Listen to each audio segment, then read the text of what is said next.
9 o'clock. We'll meeting to start with the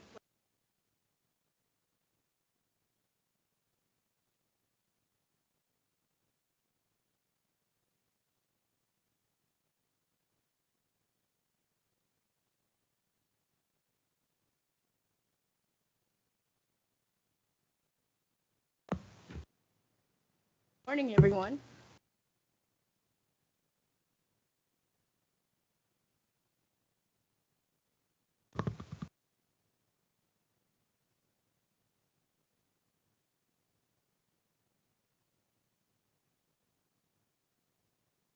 But,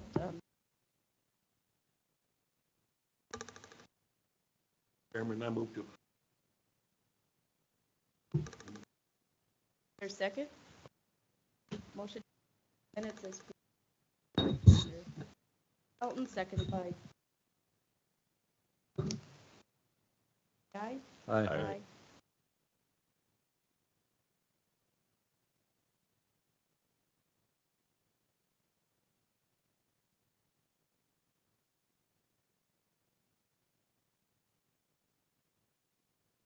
Second. By Commissioner, seconded by and to approve. Aye. Aye.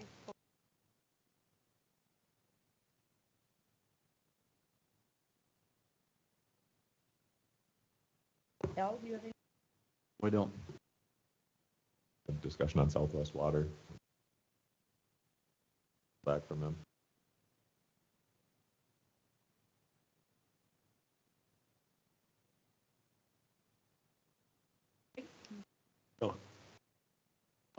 Yes, I'd like to talk about JDA Young Farmer phones that we're giving out.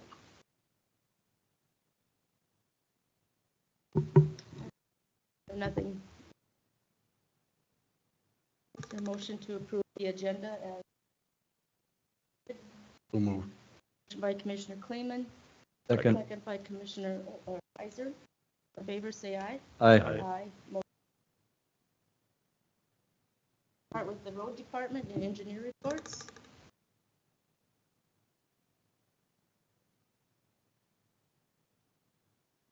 Good morning, Commissioners. Morning.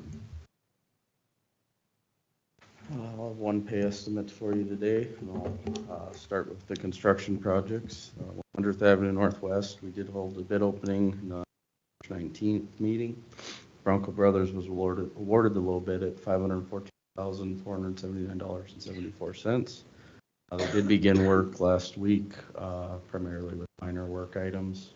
We are working a bit of utility conflicts out there right now, but they should get rolling soon and knock this thing out fast. But for now, I do have a pay estimate, which includes some topsoil stripping, signs, contract bond, a few small items. So I would recommend payment for pay estimate number 1 in the amount of $29,756.18 to Madam Chairman, I move that we pay request number 1 in the amount of $29,756.18 to Bronco Brothers. Second. Motion by Commissioner Pelton, seconded by Commissioner Heiser to authorize payment of pay estimate number 1 to Bronco for $29,756.18. Further discussion? Not, a roll call vote? Commissioner Heiser? Yes. Commissioner Olson? Yes. Commissioner Pelton? Yes. Commissioner Kleeman? Yes. Commissioner Dolzall? Yes. And a few updates on the design projects. 92nd Avenue, we're still working easements on those. Anticipate that going to construction this year. 12th Street, we're primarily working on the permitting for that project. 16th Street from 81st to 94th Ave. Working through significant cultural effects on that project. 20th Street, we did complete our preliminary design. The cultural report on that project looks favorable, so we're going to get on that project as well, finish plan development. Get that out to bid here as soon as possible. 86th and 9th and 98th Avenue.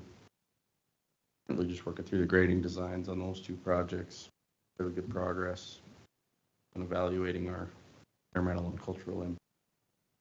There's a few locations with cultural sites on those two around them as we 2026 projects. We're still kind of working on our field survey, but should be wrapped up with that in the next few weeks. We did schedule the environmental and cultural survey for this spring for those projects. We anticipate beginning the grading design work. So I have questions for me? Carl? Thank you.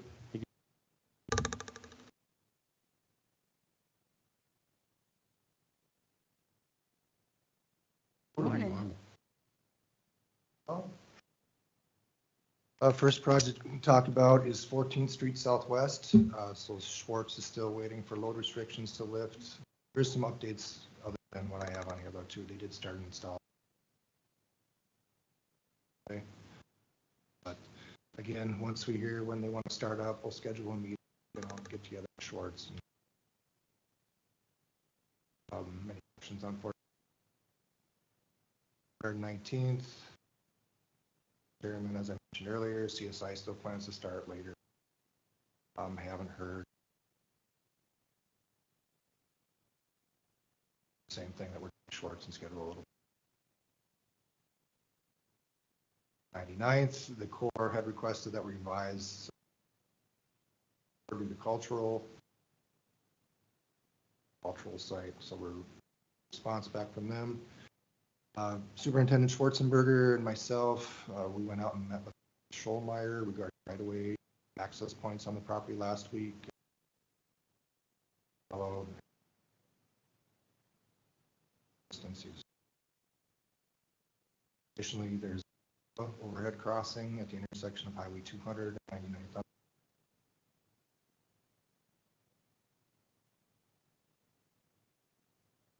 99th. For Manning, we did have a meeting earlier this week with Manning Waterworks. Comments that we got from Southwest. Manning Waterworks had issues with the comments, so we're incorporating those plan set between Southwest and Manning Southwest legal. Manning Works receive it. Next step in this is to have a public input meeting with Manning. Back and reached out to Southwest to try to see if they get that agreement back. We've been trying to do the same thing and not much success. What I understand, this week too, and still.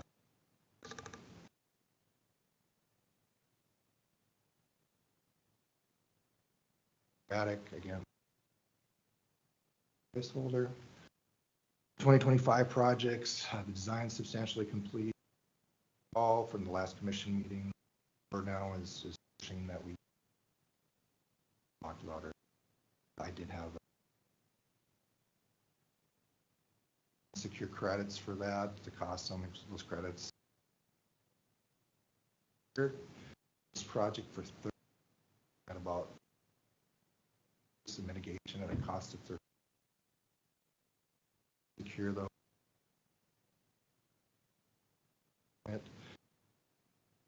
To secure credits and the amount of.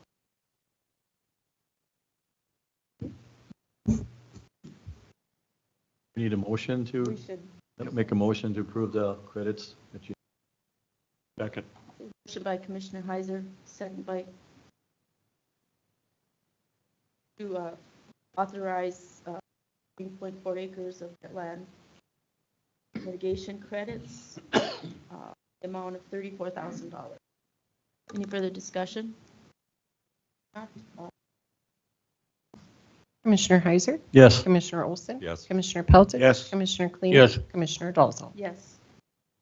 Thank you very much. And the only other thing regarding third is that there are a couple pipeline crossings there. Sources in Kinder.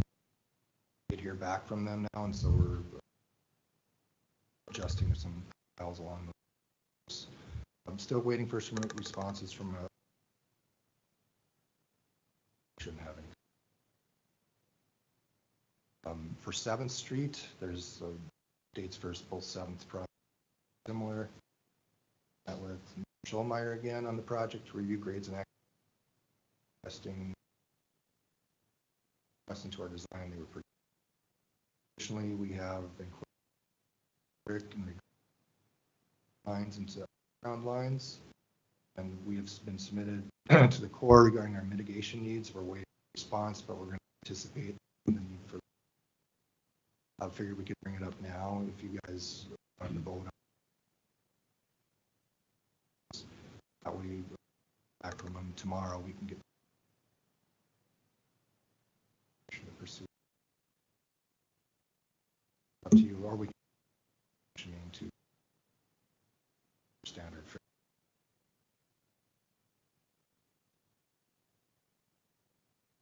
Very good. Okay, and that's all I have for you at this time, unless you have any. Thank you. Darren? James?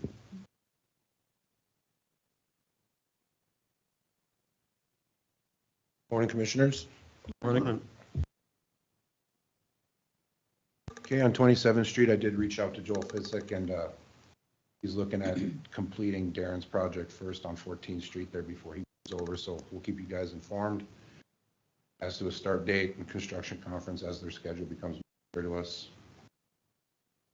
On 109th, 95 plan set will be ready for department review in the next few weeks. On 82nd South, looking forward to meeting with the road department to discuss 95% plan set and an easement acquisition on that project. And on North, preliminary plans were handed over to Superintendent Schwarzenberger at last meeting for his review.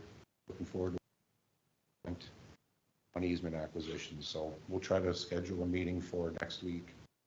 Get the oil holders together and talk about these design projects. Questions for James? Thanks.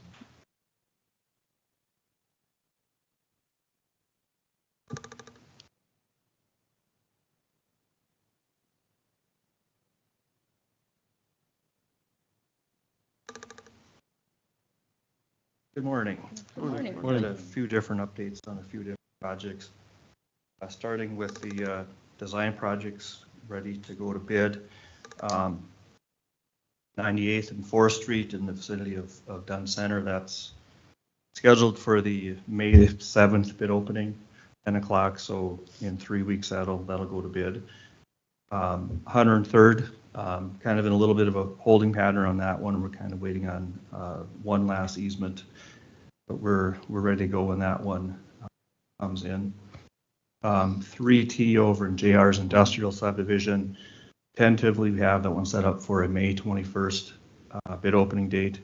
We're trying to finish the design and reach out to landowners securing easements, but I don't think there's going to be any issue with that. So tentatively, we're looking at May 21st for that bid opening. 10th Street, 113th Avenue and 7th Street.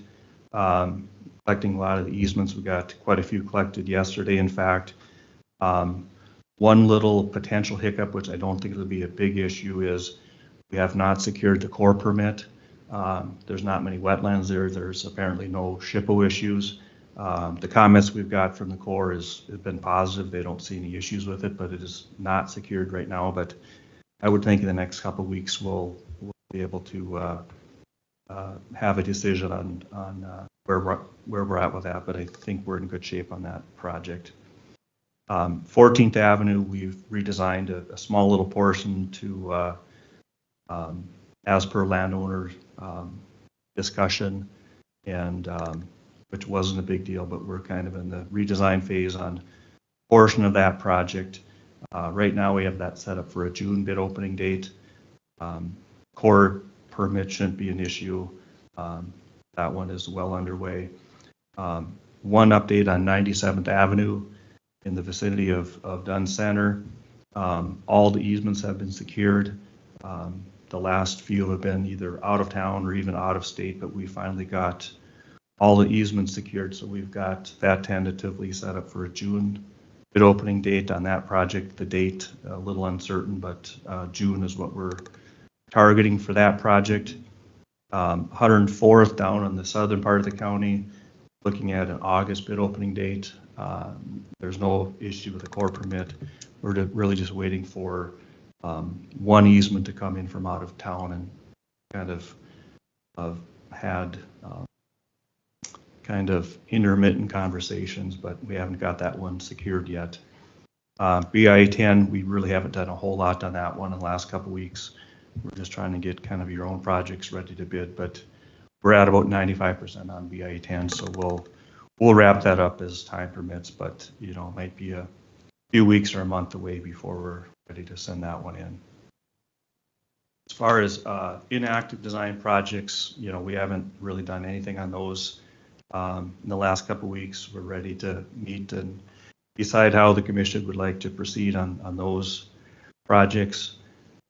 Construction projects, a couple projects that have already been bid, 119th and 22nd Street.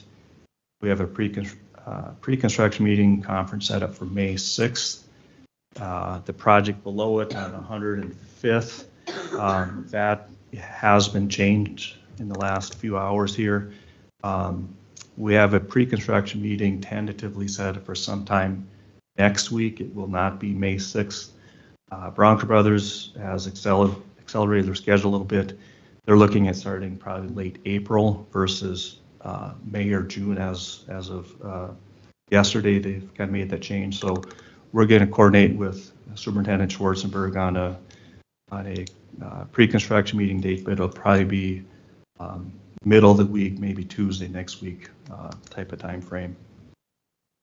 Last project, that flex funding project, we got some of the engineering paid for. They've done the studies. We're working on that design very intermittently with the hopes of sending another application for flex funding for the construction phase of that. But to be honest with you, that's kind of a back burner until we get more funding for it. And I think it's going to score very high when the next round comes out, which I understand is going to be later this summer for 2026 construction. So we're kind of going to be in position to have those bid ready, but that'll be probably late summer is when that'll be complete. That's a quick summary. Is there any project questions or something I might have missed that you guys want to discuss? I might mention, Craig and I were meeting some landowners last week. We're trying to work through some of the right-of-way issues, but some project hinge on other projects, so we're going to keep diligently trying to see where we can go with them. So I know project that James has hinged on something you have, so we're trying to work through some of them issues, so hopefully. No, I appreciate that. If there's something you think we can do, let me know. But some of these inactive ones are, I think we've done everything we can, but appreciate your help on getting those projects that are interconnected somehow. Sure. So, okay, thank you. Thank Plugging you, away. Jeremy. Thank you. Harry?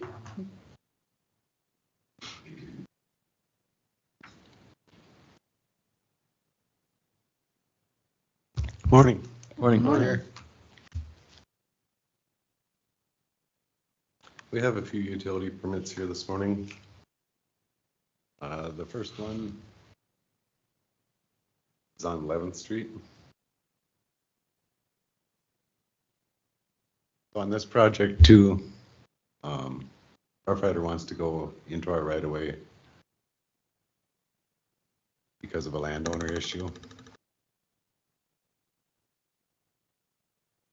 And section B says applicant shall promptly remove all said facilities from the highway right away, shall relocate or adjust said facilities and is a sole cost and expense when requested to do so by the county. So we are covered on that respect. So that is going to go from Highway 22 all the way down to the compressor stations there on 11th Street. So we do recommend approval for that one. I'd like to comment on that, Terry, because I know we have an easement for a road in our easement, but can we put a utility in our easement for a road? That would be my question. Yep, that's what the landowner. As long as you get the landowner's permission, I think it's fine, but is it? you'd have to approve it, us putting it in, let them put it in the right of way, because we have an easement for a road and a road only. And I think, what I understand, if you get the adjacent landowner's permission, then you're fine. But if you got that covered, I think you're good. Yep, and that was the actual landowner's.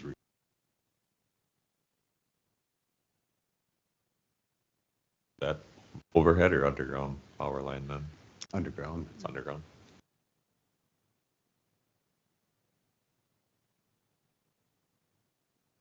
Commission's wishes. Got Do another one, you- Terry? do you want to do another? Them all together. And the next one is for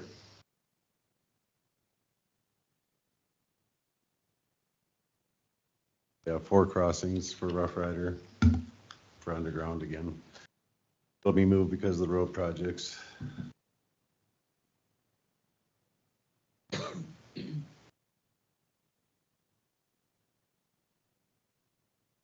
So the first one, there's 2 bores on 12th Street, 94th Avenue.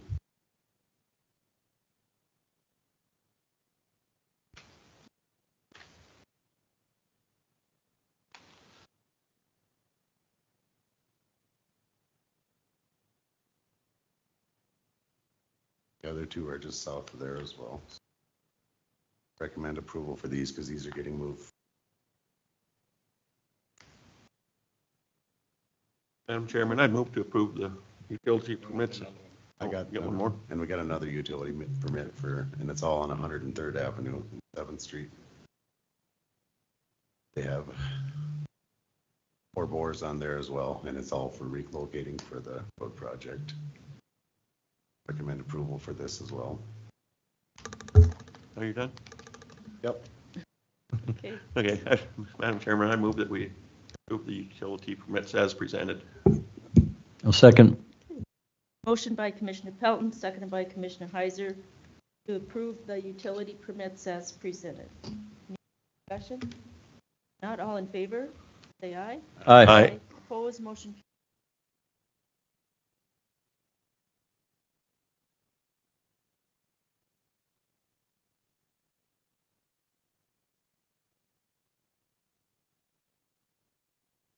And then we had the gravel agreements on the agenda. Would you like to take?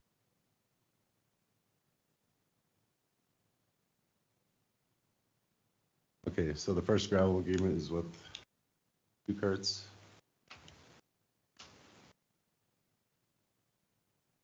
Township 45, range 97, section 3, 117th Avenue.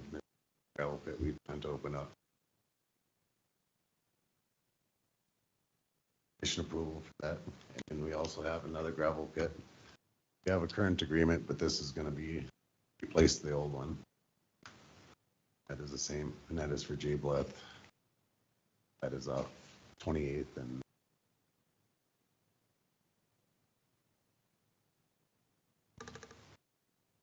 One with Jay Black, you said that was previous, or had an agreement? we had a previous agreement. It'll actually replace the existing. The other one's still in existence.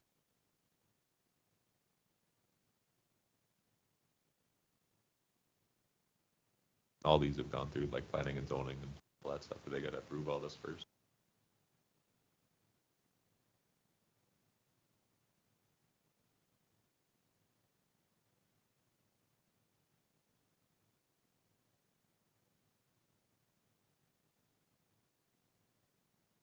Do we need to approve both of them? Correct. Madam Chair, make a motion to approve both of the gravel leases. Second. Heiser, second.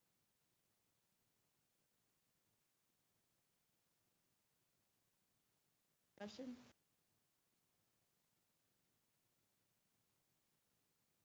Aye. Opposed?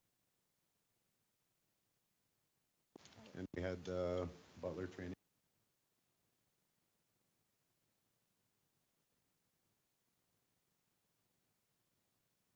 And built from the ground. Area in the building where they.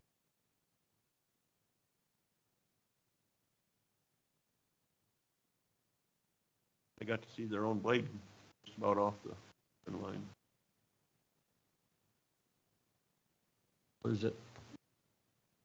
Yellow. I don't know if you know, if you're aware, for there was a 100th anniversary, they're making kind of like Craig's shirt there color. Yep, For all select- the select- new ones are great, because that's what the original. It's like the black sheep then out in the pack.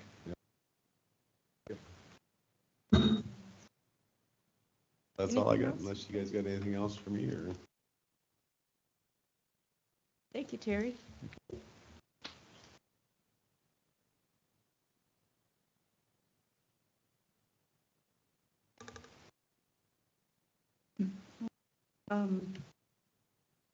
Dave, do you want to? Sure. I sent you guys all that email last night. I'll get it. Basically, Southwest got back to us. Their proposal was be $110,000 for the preliminary engineering effort. Figure out what would be needed to improve the system to cover the county, I guess.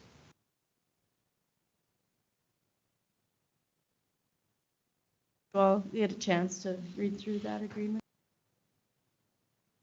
Get it?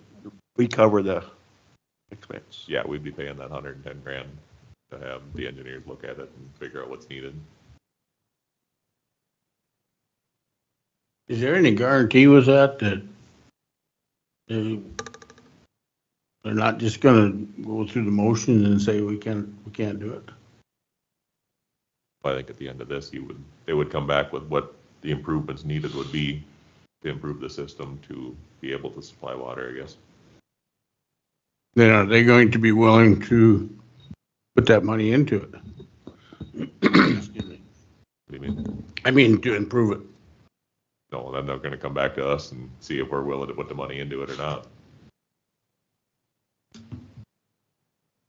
But we're not gonna know what it's gonna cost to improve the system unless we do the survey the engineering study to figure out what it's gonna take. So this is basically step one. So if we don't do the survey, we go back to, give it all back to Southwest, we don't do anything, and everybody's on their own at that point, you know? And we're 6 to 8 years down the line minimum before anything happens. Or we spend the money, get the survey done, tell them what, because they're not looking into what it needs or what they need to do to improve the system right now. They're just gonna keep it status quo for the time being. So if we don't expedite it any, help them out, they're not gonna do anything for us. I'm just kind of worried that we put that kind of money into it and they say, well, we can't. You know, yeah, we can do it, but it's gonna be 20 years before we come up with the money. Or the project is going to be too much to do. I would like to get some kind of guarantees if we're going to put this kind of money into it, that they're going to go ahead and do something about it. Not that it's kind of like this BIA road that we did up there. We did all the surveying and I don't ever see anything being done. Yeah. So, you know. Hopefully with the survey, we've been trying to find spots to, hopefully build some houses in the community, and maybe there'll be some spots that we're not aware of, there's water available. I mean, I think a lot of times you'll apply to Southwest Water and then they'll check that area, but maybe there's areas there is. I mean, we don't know if there's water available in a certain area, maybe that'd be a place, that could help out, but that's just kind of my thought. I guess my thoughts, without spending the money for the survey, nobody knows either way, us, them, or otherwise, what's actually needed to be done to get the system improved to supply the water we need. Yeah. Well, I feel too, without knowing, can't move forward. And we know water is one of the biggest hindrance to development. I think and the other thing, I think it maybe moves us more to the forefront if they know what needs. Maybe more funding will through, because we know what the need is and where it's at. So. I think it just helps us to make an educated decision in the future with doing the survey and stuff to figure out what's actually needed and what the cost estimates are going to be. Then we can make an educated decision later on what we decide to do and what we decide not to do, I guess. With that, I'll move that we pay Southwest Water the $110,000 for the preliminary engineering effort. And Is there a second to the motion? I'll second. Motion by Commissioner Olson, seconded by Commissioner Heiser to go ahead and pay for the hydrology survey with Southwest Water in the amount of $110,000. Any further discussion? Not, roll call vote? Commissioner Heiser, Yes. Commissioner Olson, yes, Commissioner Pelton, Yes. Commissioner Kleeman, Yeah. Commissioner Dolzall. Yes, the motion carries. JDA Young Farmers Grant, Bob, you had that up. Yeah, we're having a meeting on the 7th, JDA, looking at this young farmer money we've been giving out. You know, one time we had so many people that we were gonna do, and this year it got way over, like 99 people applied. And, kind of wondering how the commission feels about that. What, I've heard a lot of comments on it. One is that you should only be able to apply every other year. The other one was that you should only do like 40. You know, pick a number and do that many. A lot of comments from a lot of the older people, they say we could use that too, but you know, so I'm just kind of, we're going to have this meeting and try to decide how we're going to do this. And I guess I want to get some feedback from the rest of you. I guess one of my thoughts on it is maybe do like a lifetime cap on it to where if somebody comes in at 18 years old and starts applying, they can't apply every year till they're 40, where they would be allotted whatever X amount of dollars total in their lifetime, and they would only be allotted that much total. Is there an end date on this program, or is it just, Yearly, 40. no, but I mean, as far as the county is going to keep year to year. year to year, so it's kind of based on a budget time if you do it for the following year? It's kind of based on if we have the money or not.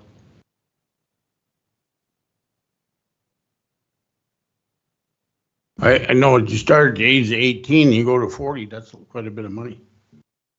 You know, and then, you know, 90, I mean, you say 100 this year. I guess I myself would like to see it every other year. You get it next year, you can't apply it the year after, you gotta wait a year. I don't know, that's just my opinion. Kind of like Dave's kind of idea, kind of a cap it somewhere. I mean, at least everybody has a chance to take opportunity to use it. Because I think the intent behind it is to help get these young farmers a jump start on getting their operation going, right? So do it every other year. You're trying to get it at the beginning of it to get their operation going. So that's my thoughts are do it every year, but only do it for 4 or 5 years. And then hopefully at that time they're self-sufficient and they can carry on after that and keep doing it. The other purpose of the grant is to have that money turn over. I do like the idea of a cap on it. It's up to the JDA to kind of set the conditions for it. Appreciate you bringing it forward. Kind of a cap you thinking, Dave?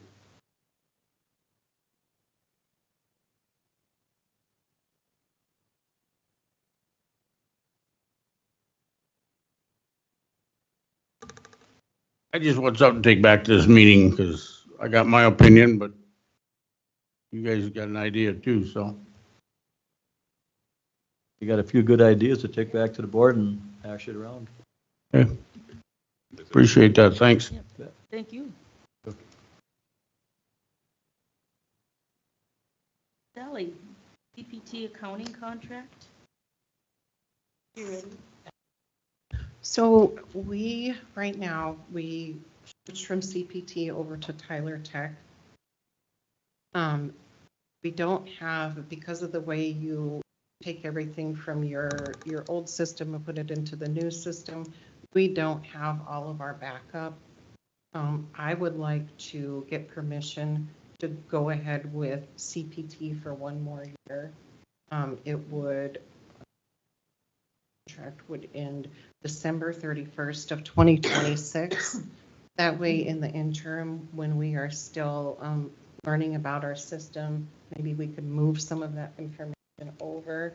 But the problem is, if we don't renew this, we don't have any backup. If we get locked out, we can't get back in the old system. It's kind of, so I would just like permission to go ahead with CPT until December of 26. That way we're sure all the information is over. We have all of our history that we need forward. What's the dollars on these? The one for the CPT, it is roughly $2,300 a month for the for what we need, but we might not need all of that. I might be able to get that down to like $1,500 a month. I'm just kind of working with them right now. But I definitely want the tax system. I definitely want the finance system. I feel it's a good insurance. I think Sally knows what she needs in her office more than any of us do, so I think that's going to help out. Make that motion to go ahead and do whatever she needs to do. Second. Motion by Commissioner Heiser, seconded by Commissioner Pelton, to go ahead and enter into a contract with professionals for the accounting software and tax. Further discussion? Not all in favor, say Aye. aye. Opposed, motion. Now, annual audit. So just so you guys know, our annual audit will be April 28th and 29th this year. So when they do the audit, it's a federal and state audit, so they get all of our information. It's usually a 2 to 3 day audit, and then following up, they'll ask for more information, and then we get the results probably about 6 weeks later. But I just wanted to let everybody know that is coming. Not to bother you them days, correct? Yeah. Just stay out of Sally's hair. Stay out of the office. Closing funds and balance transfers. So with moving over to the new system from the old system, we're trying to close out some of the funds that we don't anymore. We have a Vision West one and a LEAP. Vision West at one time had 3 different accounts and LEAP had 2 different accounts. So in order to close these, I need to transfer some money from the general fund into that will close. I need permission guys to do that, and then we come in a census that's over that I need to put.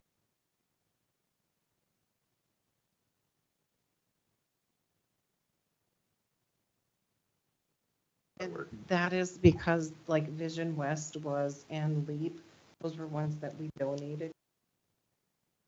I didn't have enough money in there at the time.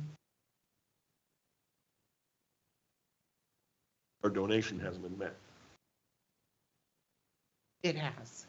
Like for LEAP, we put $10,000 in there, so they're $2,000. It hasn't been met. Yeah, right. Yeah. And I know these accounts have been there for several years. Yep. Maybe close. The auditors had asked if they be closed out. One of them, the Vision West one, is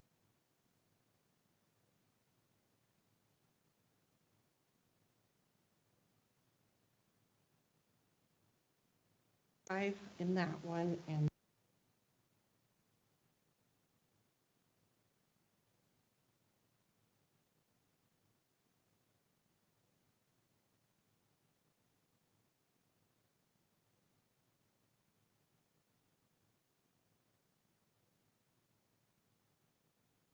funds have to be put.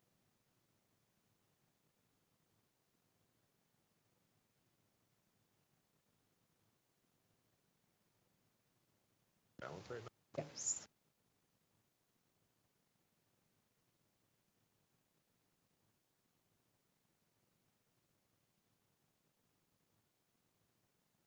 I'd move that we go ahead and transfer the funds. Felton, second.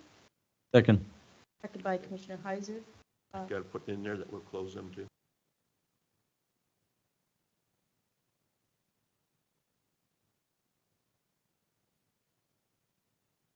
Not, I'll vote. Commissioner Heiser, Yes. Commissioner Olson, Yes. Commissioner Pelton. Yes. Commissioner Kleeman, Yes. Commissioner Dolzall. Yes, the motion carried. Housing Authority, new member, Commissioner. Got an application from Kim Mall to join the Housing Authority. As a wrinkle's fired, she decided not to be back on the board again, so And- Kim Kim who? Mall, M-A-U-L. Oh, okay. And yeah, I would move that we would add him to the Housing Authority. Is there a Second. second? Okay. Motion by Commissioner Olson, seconded by Commissioner Kleeman, to appoint Tim Mall. Further discussion? If not, all in favor, say aye. Aye. Aye, motion carries. Okay. Why don't we take a break until,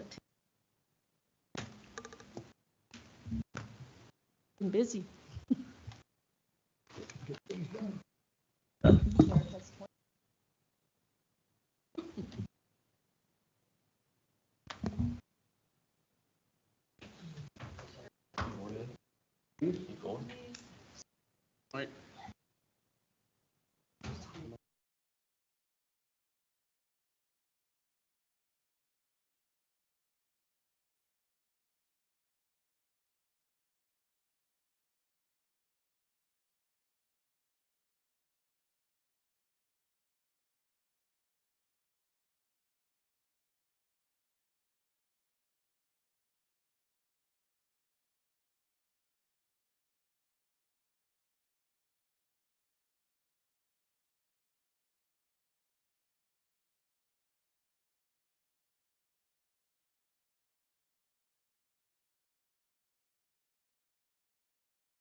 Actually, 10:01.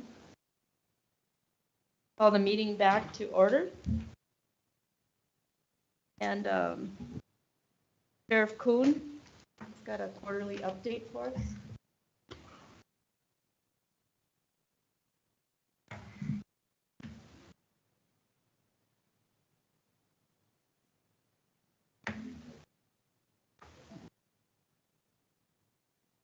Good morning, everyone. Morning, Sheriff. Well, we're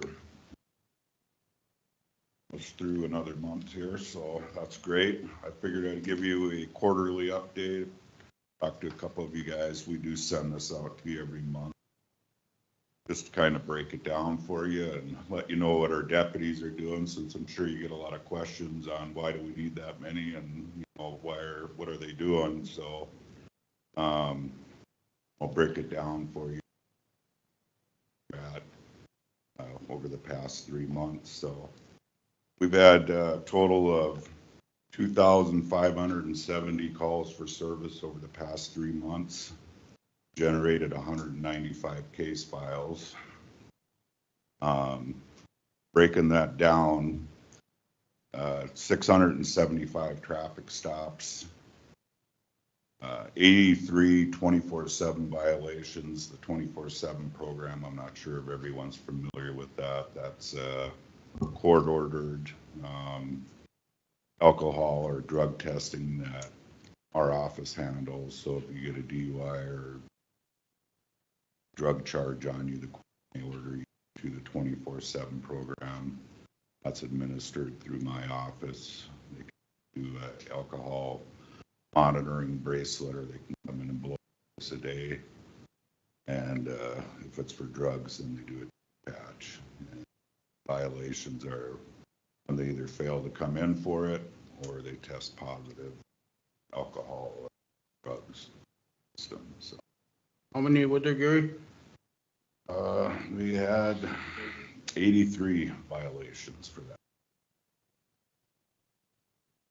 And we got quite a few people on the program, as you might imagine. So we had 59 one calls, 23 injury accidents, 27 property accidents, 6 unknown, which means, you know, probably left the scene or whatever. We had 14 animal calls. We assisted other agencies 21 times. Did 24 welfare checks on our citizens. 12 bar checks. We responded to 82 crimes in progress. 22 disturbances. 15 domestic calls. Had 13 DUIs and 62 fire calls. Fleeing and pursuits, we had 2. Warrant confirmation, we had 27 people that were arrested on warrants. 4 burglar alarms, 47 medical calls. We had 3 missing person calls, one juvenile missing person call. 52 motorist assists, 9 narcotics calls. Paper service, we did 162, which is a significant amount for a county of our size. Public relations, 90. Reckless drivers, we had 27. Most of them, as you know, were called in by pedestrians, other motorists driving. Security patrols in the small town, that would be the contract towns that we work with. We did 941 security patrols in those towns over the past 3 months. Suspicious persons and vehicles, we had 6. Thefts, 10 reported. Trespassing, 1. 50 traffic hazards. We did 21 prisoner transports. We had 3 vandalism calls, served 19 warrants, and we arrested 74 in the past 3 months. So that's just a little rundown on what we've been doing out in the field with the Injured Military and Wildlife Project in North Dakota that the Sheriff's Office has been working for the past few years. We've donated over 400 pounds of meat to our veterans and to the food pantry in Killdeer this year alone. Probably looking at, well over 1,000 or 50 this year in total. We're currently working with the Department of Homeland Security. I don't know if you guys are watching the news, but there is an increased cartel crossing at the northern borders now that the southern borders are sealed up. So trying to prepare for that as much as possible. And hopefully we don't have any incidents, but I think they don't have a whole lot to lose in this day and age. So see any of those encounters ending well. So hopefully we don't do any of that. The Southwest Task Force, I don't really want to give an update on them right now. I think it's best that they come in. There are a lot of high profile cases right now in the southwest part of the county, and I don't want to give out any of the details on what they're doing. I think I'll leave that up to them to come in and brief you guys down the road on what's going on in the southwest region of the state. I think it's going to be pretty eye-opening and scary to learn what we've got going on down here. But like I said, I'll leave that comment up to them. I don't want to impede anything that they're working on right now. So there was a lot of Facebook chatter the past few weeks about theft of baby calves out in the county. I jumped on the horn. I talked to Corby with the Stockmen's Association. I talked to DA Sheriff Wyckoff over in Billings County because they had all sent out some emails, and there are some Facebook posts, and those posts were based off of what they were seeing being posted by the communities and not actual calls for service. So the Stockmen's Association has not gotten any calls as of the time I spoke to them, which I think was last week, Monday, on any stolen calves or livestock in our area or anywhere in the state. Neither is Sheriff Wyckoff and neither is my office. So I know the rumors were going around and we were ready to string up somebody driving a white Dodge pulling a red trailer, but I thought I better do something before we get some guy, beat half to death for just driving around with the suspect vehicle. That's not a suspect vehicle. And if it is, it's never been reported. So we definitely didn't want people taking the law into their own hands and creating a problem that maybe they can't come back from. So Corby also talked to the livestock auction houses, everybody that's bringing calves in. They said they know, they're local people. They know their herds, and they said there's nothing suspicious being hauled into any of the livestock auctions either. So we did a lot of follow up on it to make sure that this wasn't true, and we asked the community to report it if they actually had a theft. So just to update everybody, right now there's no reports of actual livestock theft in our county or in the southwest part of the state. That's kind of where we're at. So any questions? Any questions? Any indication when load restrictions are going off? You heard anything? No, I don't know. Restrictions. Where contractors are chomping at the bit to move and they can't. Just curious. As soon as the frost is all the way out, they can roll. So, but yeah, I haven't heard an update. I would assume it's going to be as soon as it's been so. Thank you. Yep. Thank you. Thanks, Sheriff. Yep. City of Dunn Center, grant applications.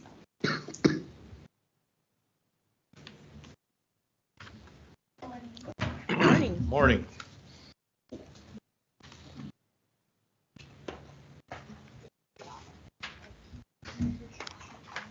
Thank you.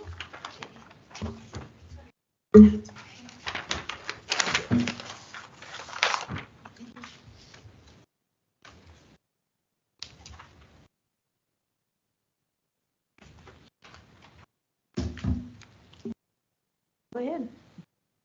Thank you for having us today, guys. So the first Oh, grant that, excuse me, could you state your name for the record? So, my name is Colton Medley. I'm Shasta Blackbird.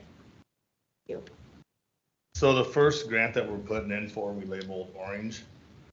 And when we started this project a while back, and we went to full force last year, we decided to throw in phase 1B that should have gotten done about 4 or 5 years ago when phase 1 did, before they did the cutbacks.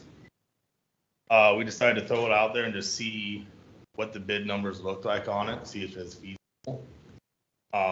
The bid numbers came back really good. We hit right in our scope for where we were projecting for the entire project, which is phase 2, phase 3, and now phase 1B. We've stretched it out to 2 years, but the contractor came back with these really good numbers and said they want to do it all this year. So that's why we are here today asking for that to help us with 1B, so we can do it all this year and knock it out. We don't have colors on our map. Oh, sure. So if you guys look at 3rd Avenue West, and I can hand this out, it'd be on the far west side. Everything south of that to Highway 200 and going up around the elevator, it'd be all of that right there. Do you want to see the color map? No, I can Okay. get that. yeah.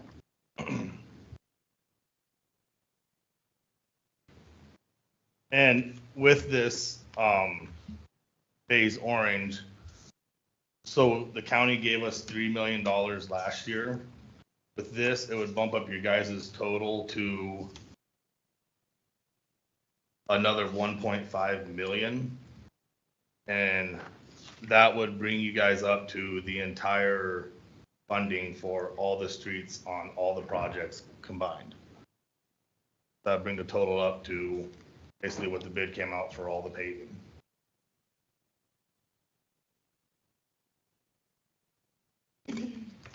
I'll add that we did open bids this last month, and we went with BEK direct contractors.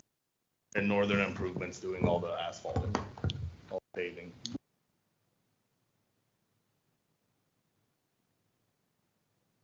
You guys have any questions? So to kind of fill me in, this was approved, the entire project he's talking about was approved last year or whenever in phases. I'm not quite sure. I wasn't here to kind of follow the. So we came for phase 2 and phase 3, and you guys helped us out with that. And then after looking at our budget and figuring out a way, because we're trying to get as much of this done as soon as possible. We want to be over with the construction at Dunn Center. We want to get our infrastructure up to where it should be, so we could then start worrying about branching out, building homes, developing that way. We decided after looking at the budget and everything that if we stretched it out to a 2-year project, we could also do 1B, which is a section that got forgot about 4 years ago. And the only reason we even submitted that into the bids was because we already had the plans, we had the drawings, we had shovel in hand ready to go. So it seemed like a no-brainer, throw it out there, see if we can get a good price on it, and long and behold, we did.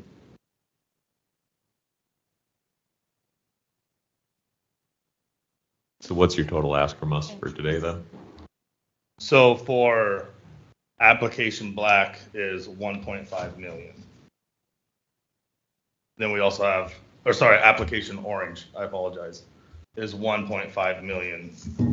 And then we also have a second grant application, 1.3 for a different section.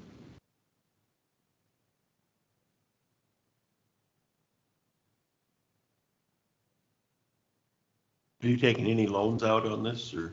No, we are cash rolling it all. Yeah, at the top.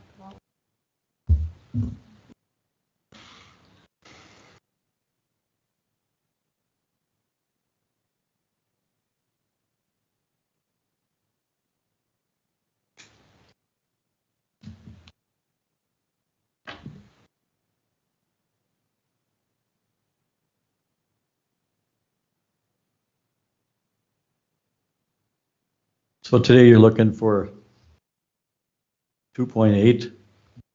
Yes, So total, yep. And I can go over phase black if you guys want me to. Yeah, kind of give us the whole scope of what you're looking for. Yep. So phase black is everything north of what we just talked about on 3rd Avenue West. You can see on your map that's colored kind of skinnier. The reason why is we were just gonna make that a rural style street. Just something to get it paved and have something to show for it. With the grant for black, what that would allow us to do is put in urban streets with gutters. And what would also allow us to do is put in the main water main, connect it in a loop so it doesn't have 2 dead ends, so we can do a full flush if we ever needed to. And that would come from the north side of 3rd Avenue over to 3rd Street North, which is right off of Central Avenue.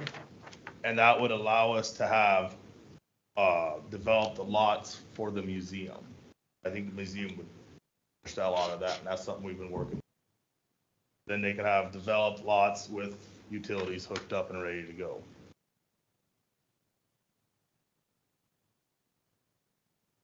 And Dunn Center's got the money to be able to put in with sewer and water improvements and everything they need to do up in that area. They're just looking for the street help, basically. From you guys, Yeah. yes. Yeah, I mean, once this is done, we will have accomplished so much in the town over the last 10 years, 12 years. I mean, we'll have a fully updated infrastructure. We'll have max fire flow rating for everywhere in town. Everything will be paved, nice streets, storm drain. In really nice town. Everything's got sewer hookup for everything too then. Yep. We also got the churches involved with this too. We're helping them redo their parking lot, make it more handicap accessible for that. So our numbers have all that included at the church parking lot. So a couple of things. What was actually obligated by the county when this project come forth, and what was budgeted in 25 for this project? $3 million. And that was for the streets on phase 2 and phase 3.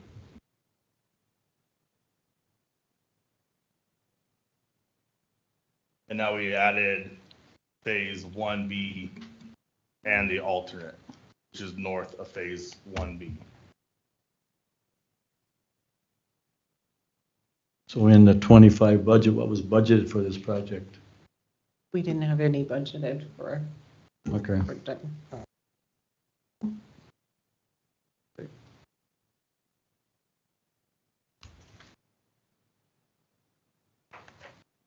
Any more questions? What are the board's wishes on this? Is this gonna open up some lots to Yep. put houses on? How many? 4 or 5?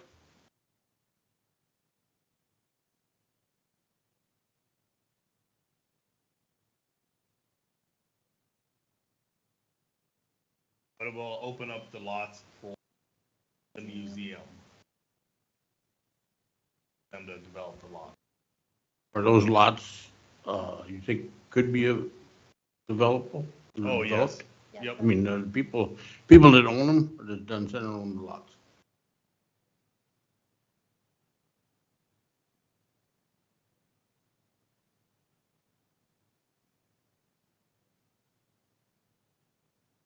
You can see that spacing that's north.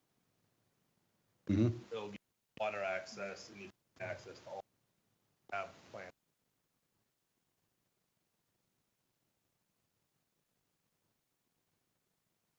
Because the housing authority has some projects, houses that we'd like to get up, so. Yeah, I mean, that's our goal, is to get the infrastructure up standards and where, then we can start on how do we get people, how we're not worried about at deadheads in our water pipelines, you know. How to make it a nice town that, so my street sidewalks.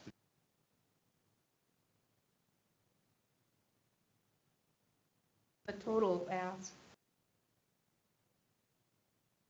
projects.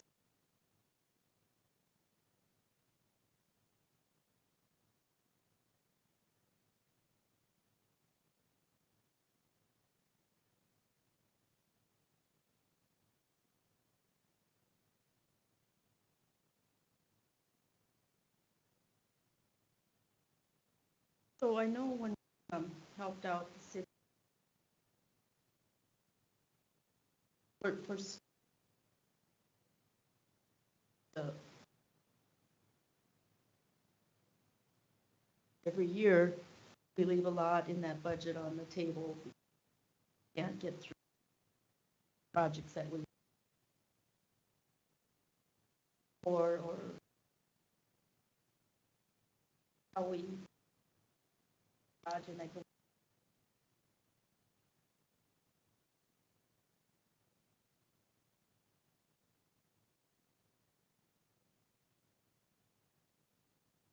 it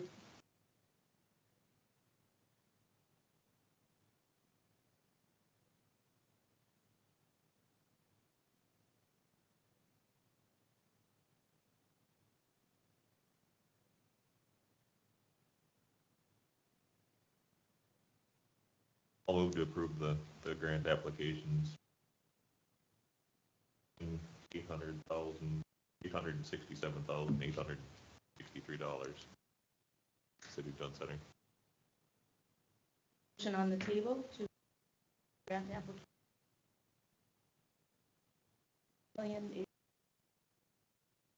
Motion's been made. Second. Second by,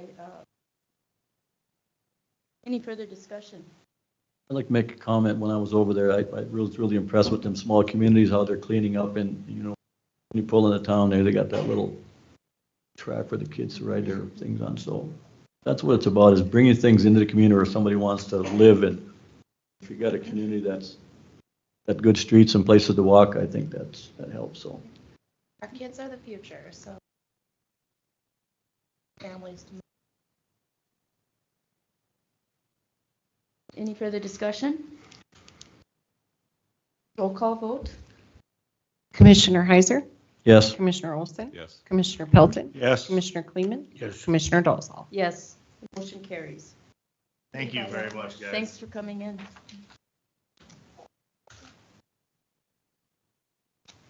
A little bit behind, Sarah. Yeah, I'm sorry, Sarah.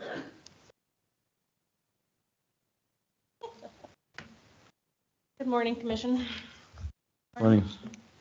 So I have a couple things actually that I need to talk to you about. I'll leave the restriction for the end. I wanted to thank Commissioners Olson and Pelton for joining in the Integrated Preparedness Plan workshop that we held last week. That's a workshop to develop our exercise and training plan for the next 3 years. Sheriff Kuhn and Harold were also there. It was a very interactive meeting. I thought it went well, and we have some plans to go forward with that. The plan has multi-counties in it, and I'll be compiling all the data from Stark, Adams, Hettinger, Dunn, and Billings County to send into the state, so that'll be done by June. So you'll all get a copy of that when it's done. And then next week, I also put a flyer on each of your stations for the multi-hazard mitigation plan. That is a stakeholder meeting that you're all invited to in Dunn Center at the fire hall.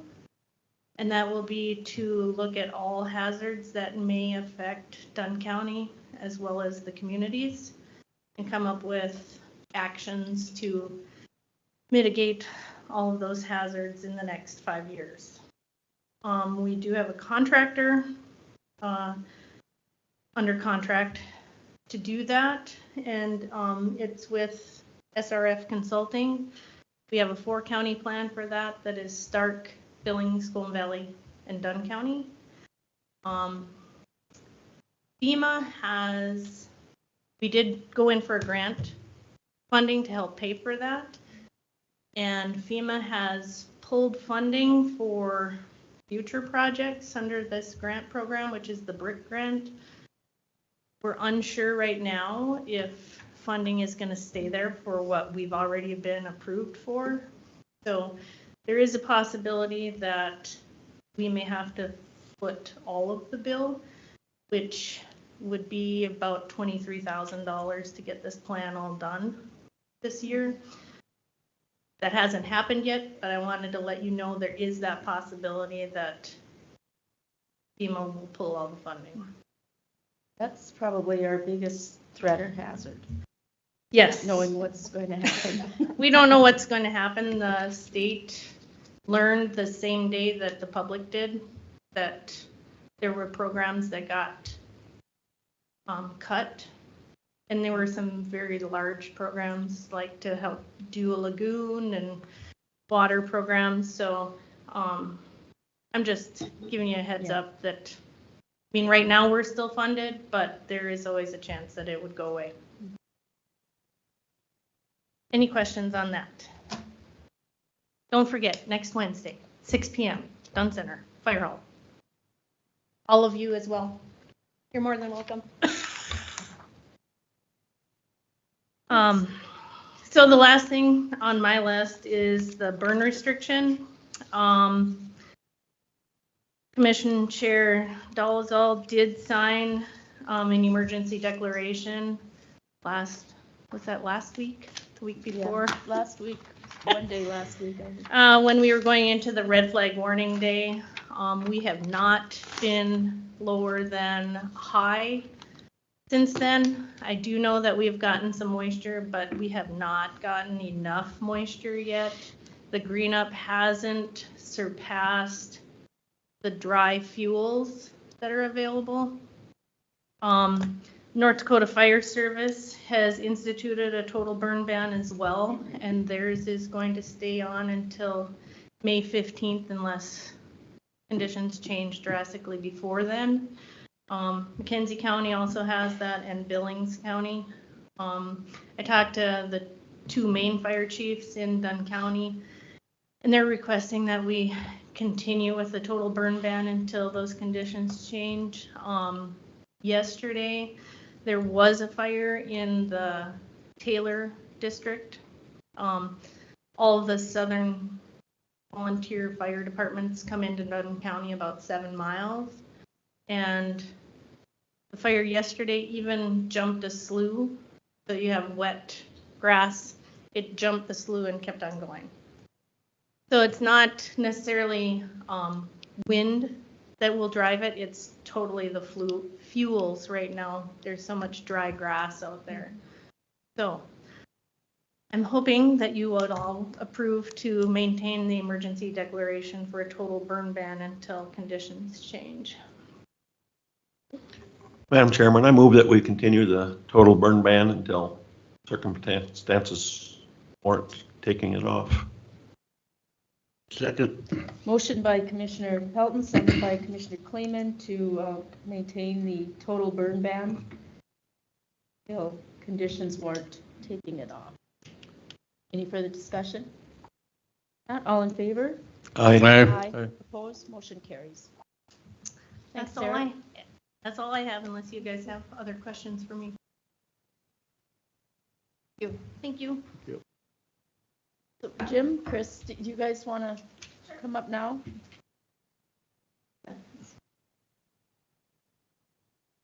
For those of you that don't know me, I'm Chris Jeske. I am the manager of the food pantry and executive director of the Dunn County Roundup.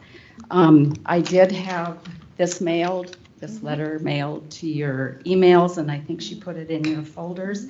It is a breakdown of the statistics for 2024 and also for the first quarter of 2025. Do you have any questions on my report? I don't believe so. Okay, I won't go over it. I think you guys have all looked at it. In regards to the Dunn County Roundup update, we are at 95% of our capital campaign. We've had great support from Dunn County, City of Kildare, and various oil companies and individuals. We're looking at breaking the ground at the end of April, once we do the pre-construction meeting with the company, and completion date will be February of '26. So we're right on target for the Dunn County Roundup building. Any questions? Questions, did your architect's estimate and actual cost of the building, were they close? Yes, came in within our capital campaign. I would say we probably got 250,000 left to raise, meet our capital campaign amount.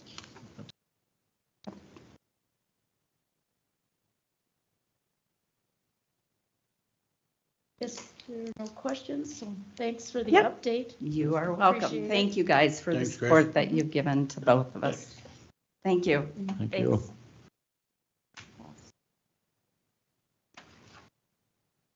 Why don't we, under our unfinished business, the HR additional employee discussion? We need to remove that from the table. A motion to, I make a motion, we move the HR's additional employee off the table. is there a second? Second. Motion by Commissioner Clayman, second by Commissioner Olson. Take the HR additional employee off the table for discussion. All in favor, say aye.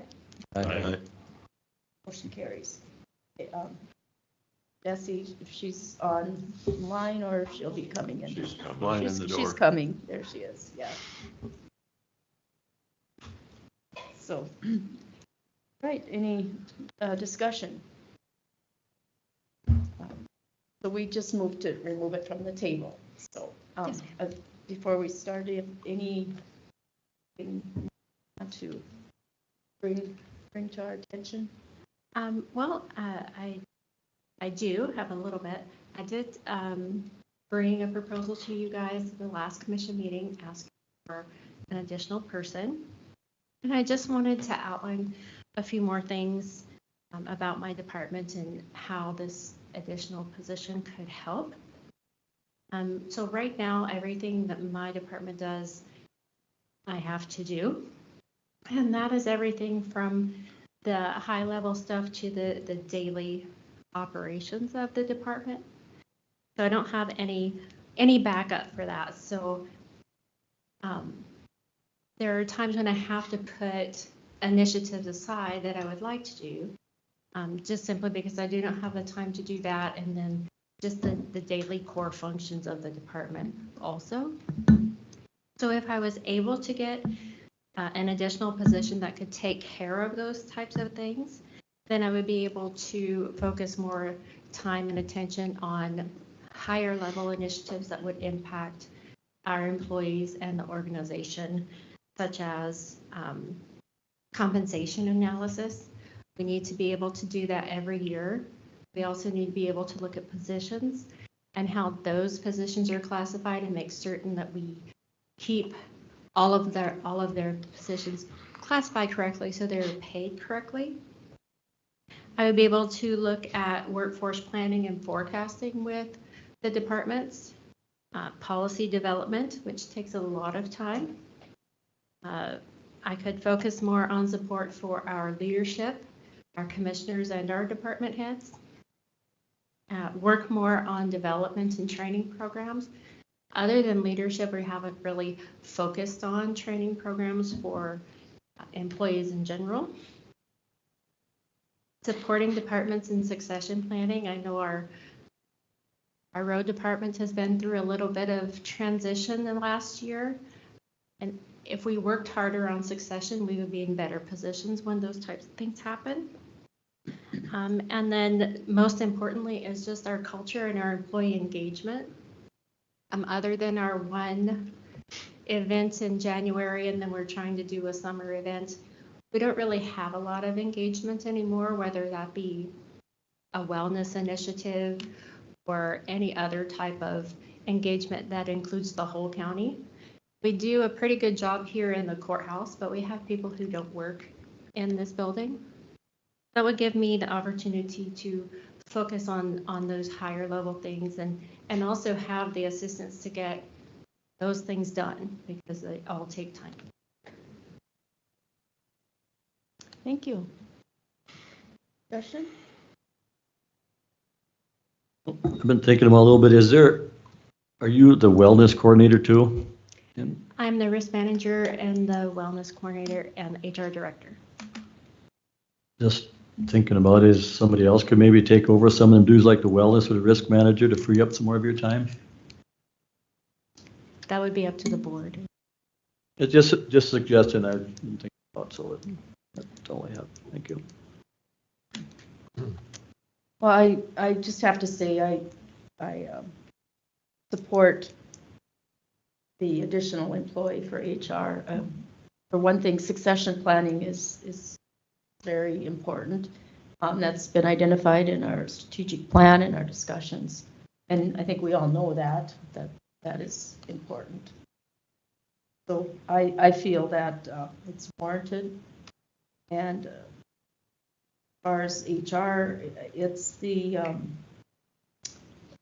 a very much growing field, and more things are coming. HR, I believe. I wholeheartedly support additional employees.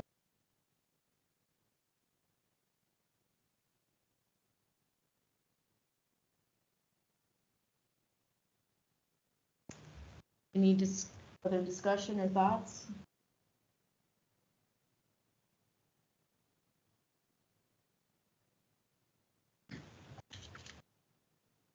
With that, I would make a motion that we authorize an additional support employee for HR, the HR department. Make that motion. Is there a second? Is there a second?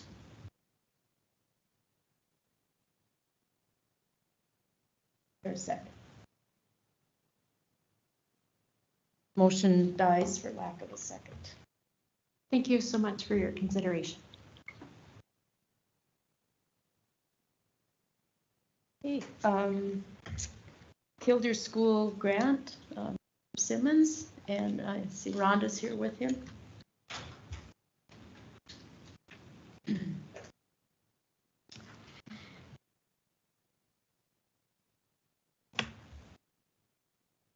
Thank you. Yep. Thank you.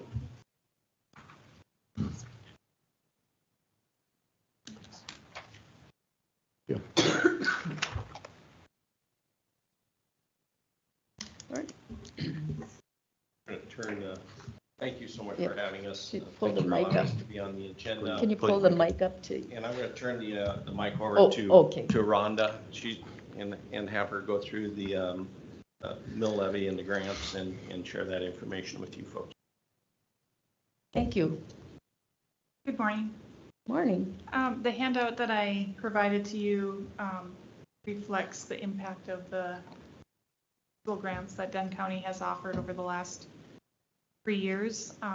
This is the third round that was recently awarded.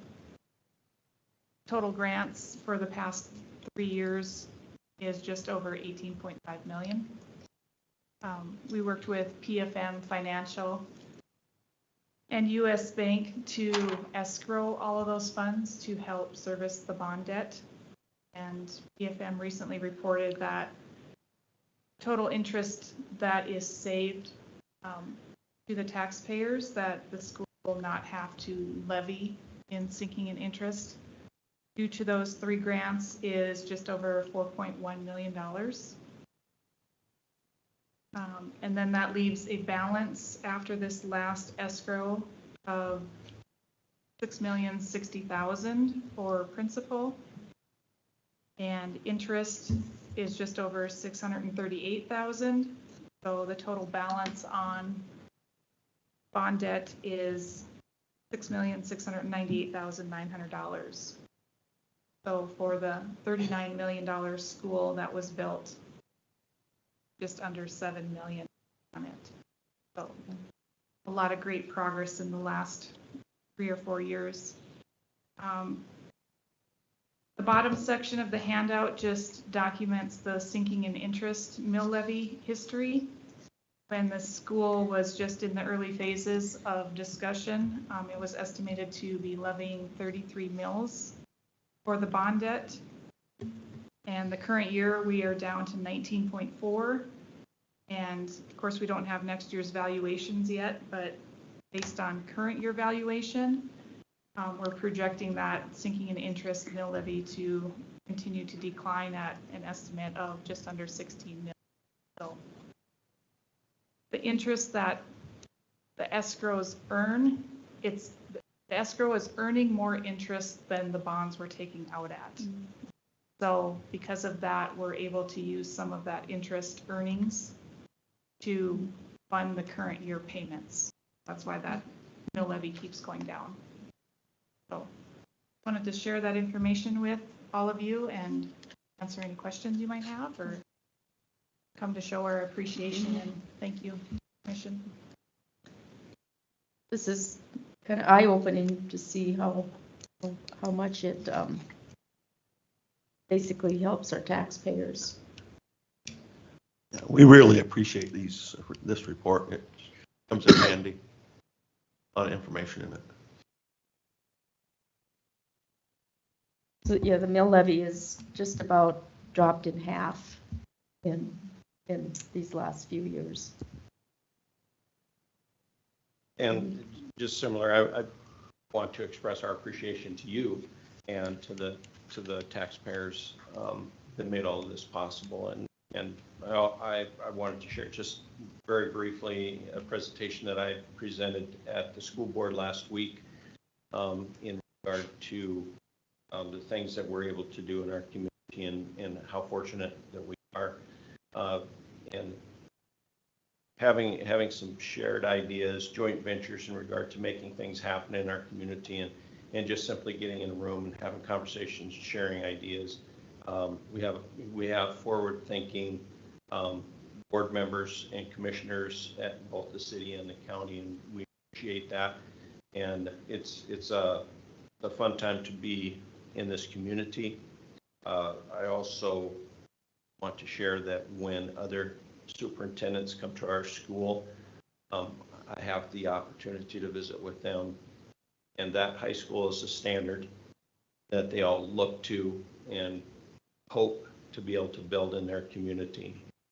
It's happened because of the forward-thinking folks in this community. So again, thank you so much. Well, sure appreciate you bringing this information. And any questions from any of the board members? When do you predict the bond to be paid off then? These numbers? 2028 is when the call date bonds comes up. It's August 1st. So I believe there's one payment after that that is not in an early 2020 if we made our annual payment as is. What was the term of when this all started? It was 20 years, so Okay. it goes out to 20. And it would be cut down to Early 2029. Yeah. That's without any more. Grants, yep. And if we give another grant, we can cut that back further. Pretty amazing. This is pretty enlightening too. It's the first time I've seen this. Wow. I should say that all the school districts that have land in Dunn County that have done these school projects are receiving grant money as well. And it is, based on the number of students is how the funds that we allocate are, how that amount is decided for each of Dickinson, Richardson, South Hart, and Beulah. Dunn bonds, so. Again, it's very good property tax relief for our taxpayers. Thank you for coming in. Appreciate it. Thank you. Good information. Thank you. Thank you.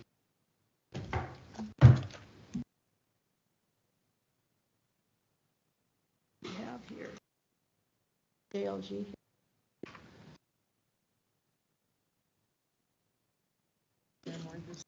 City or jail. So we can take a look at the vouchers for approval.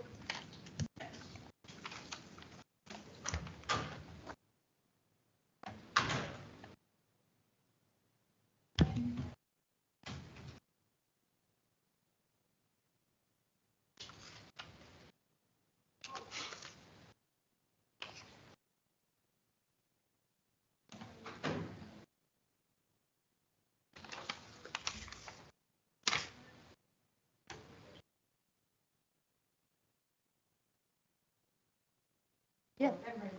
Oh, yeah.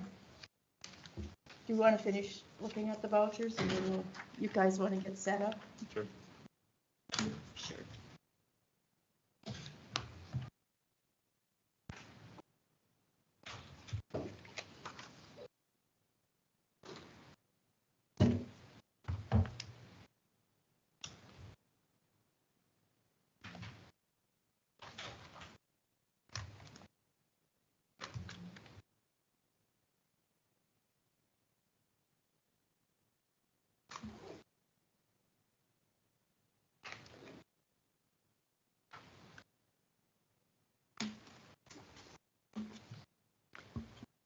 So Craig, Dust Pods, is that a new company or renamed?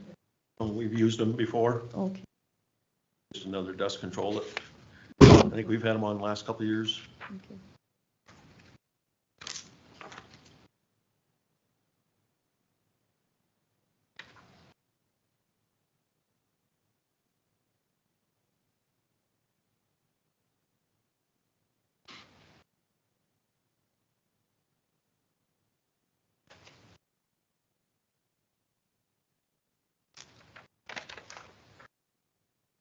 On the team.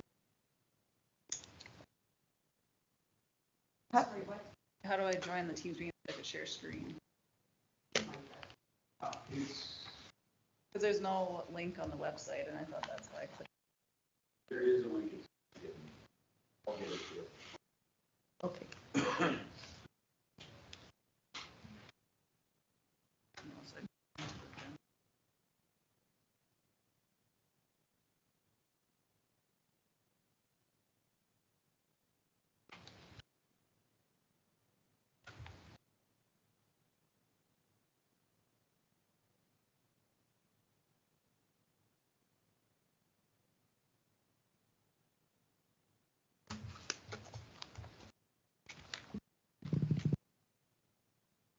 Madam Chair, I'll move to get the vouchers as presented.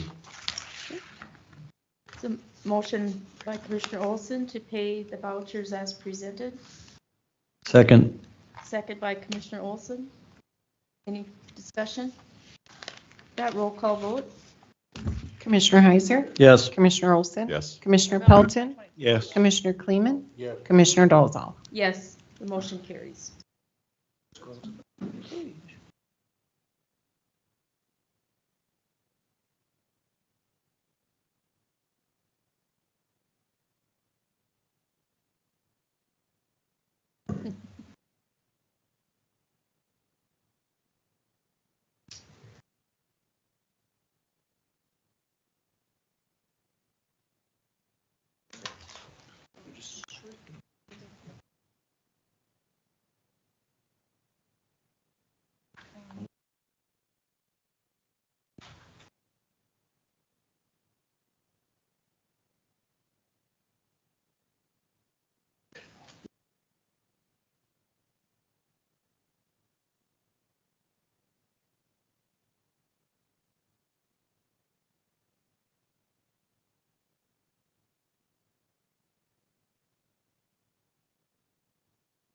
Are you in there yet?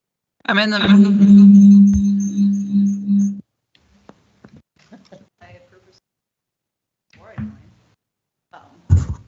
I'm in the meeting, but he said he has to get permission before I can share. Sure.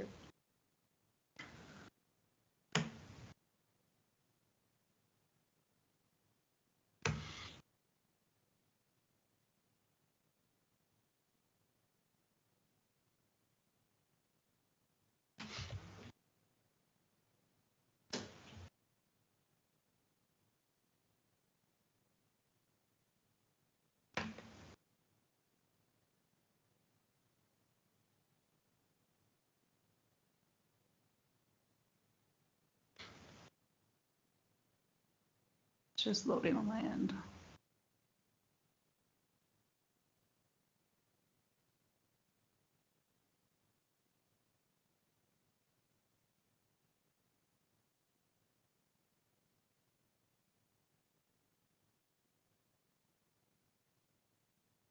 I should be able to share. I just need to get them.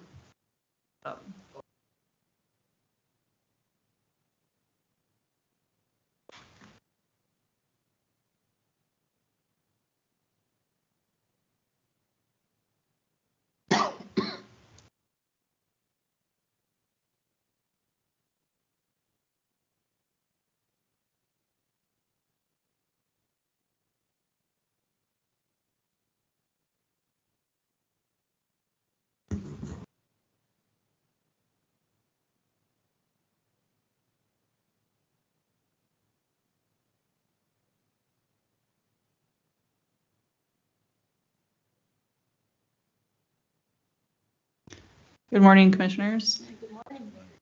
Thank you for having us here today. I'm Caitlin Kreider with JLG Architects. James Kramer with J. Dunn Construction. And we're here to give you guys an update on what the building committee has been looking at for the courthouse remodel and public safety center.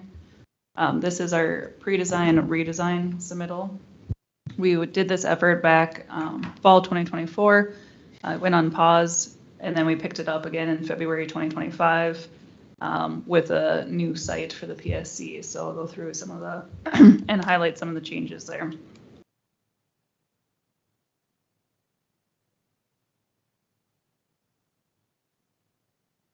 So on the courthouse remodel, not a lot changed. We did go through with the building committee and do a walkthrough and get more specific on the different areas that we're changing, where different walls would be coming down, doors, demolition would be taking place, and then identifying different areas where we could save the flooring, save the ceiling. Maybe there's some rooms that don't need as much scope of work. The one unknown still with the courthouse though is after we're approved to go into the schematic design phase, the next phase of design is to have the mechanical and electrical engineers come through, do a walkthrough of the existing courthouse and identify some of those changes that might need to happen. There's been complaints about temperature variation, so just making sure we have an adequate solution for how that would happen with the remodel. Luckily, that issue seems to be where we're doing a lot of our remodel on the first floor within the existing sheriff's department.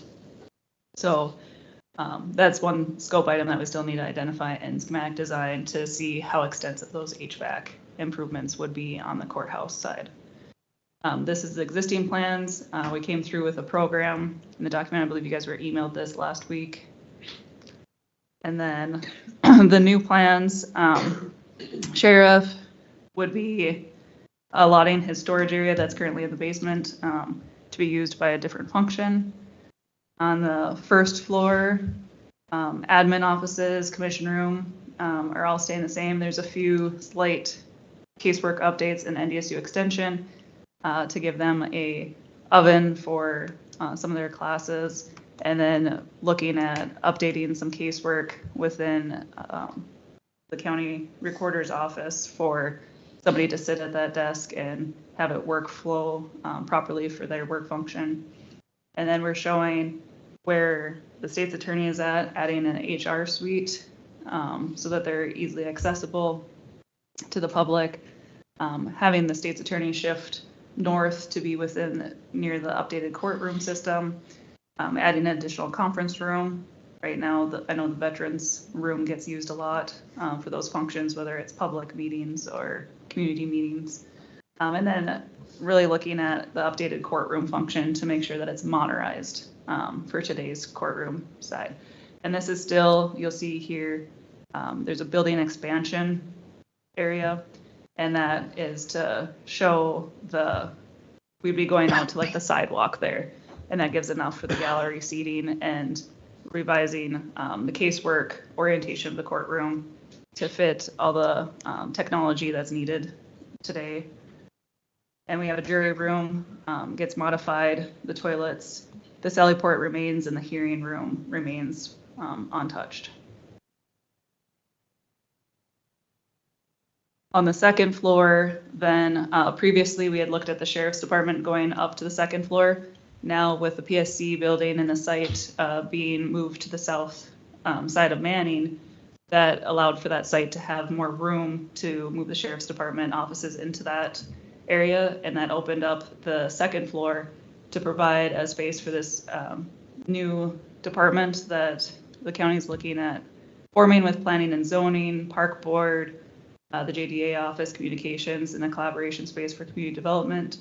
And then that also reoriented the large meeting space. So right now, that space upstairs is more, it was said as future office space, but it's been found that it's needed to be used for NESU extension, for pesticide application renewals, and different classroom training. And having a column line at 1/3 of your space isn't working the best. So this allows that large meeting space to actually function as a large meeting room, moves the columns to the south end for more of a circulation path, and then gives you space for any table arrangement, classroom arrangement that would be wanted for that space.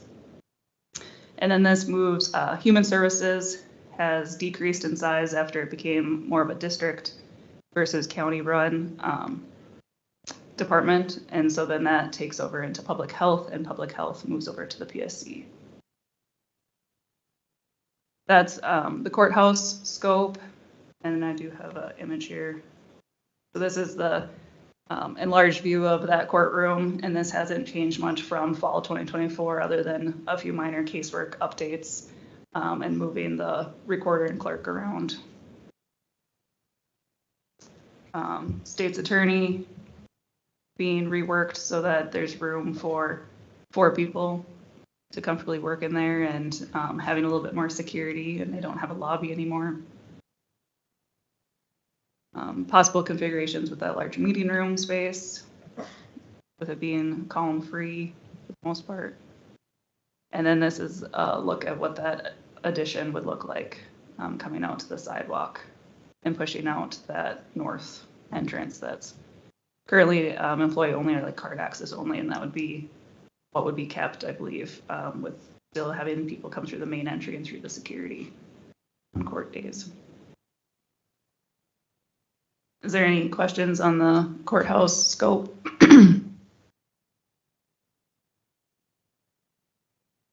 Okay. So then the next portion of the project is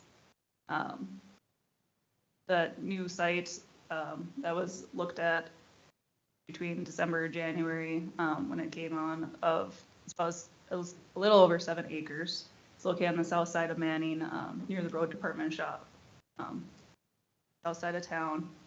And what that allowed for is, prior in the fall, we were looking at the Sample Auto site that has an adjacent landowner to the north between the courthouse and the Sample Auto site. But we were looking at a campus feel. They have easements. The telecommunication building can't move. You're right up against the highway, an alleyway, roads, so it really constricted that site down. And so the design that we had back in November was really building the maximum building footprint on that site possible based on all those site constraints. It didn't allow for really great driveway access into the garage, or we were questioning how big of a curb cut the highway department would allow us to have right on there. So by moving it to this site, that really freed up drive lane access, parking, adequate parking size, and then allowed the building footprint to match what the county's vision was for the growth, future growth of the county for those departments. And then it also allowed for sheriff's department to move out of this building, allowing more space for future department growth in this building, then move over to the PSC, Public Safety Center, call it the PSC, so that the sheriff's department can have adequate size there and growth as well. So we went through programming phase again for this project, moving over the sheriff's department, which is this more coral rust color programming spaces, and looked at what does this building look like on this new site.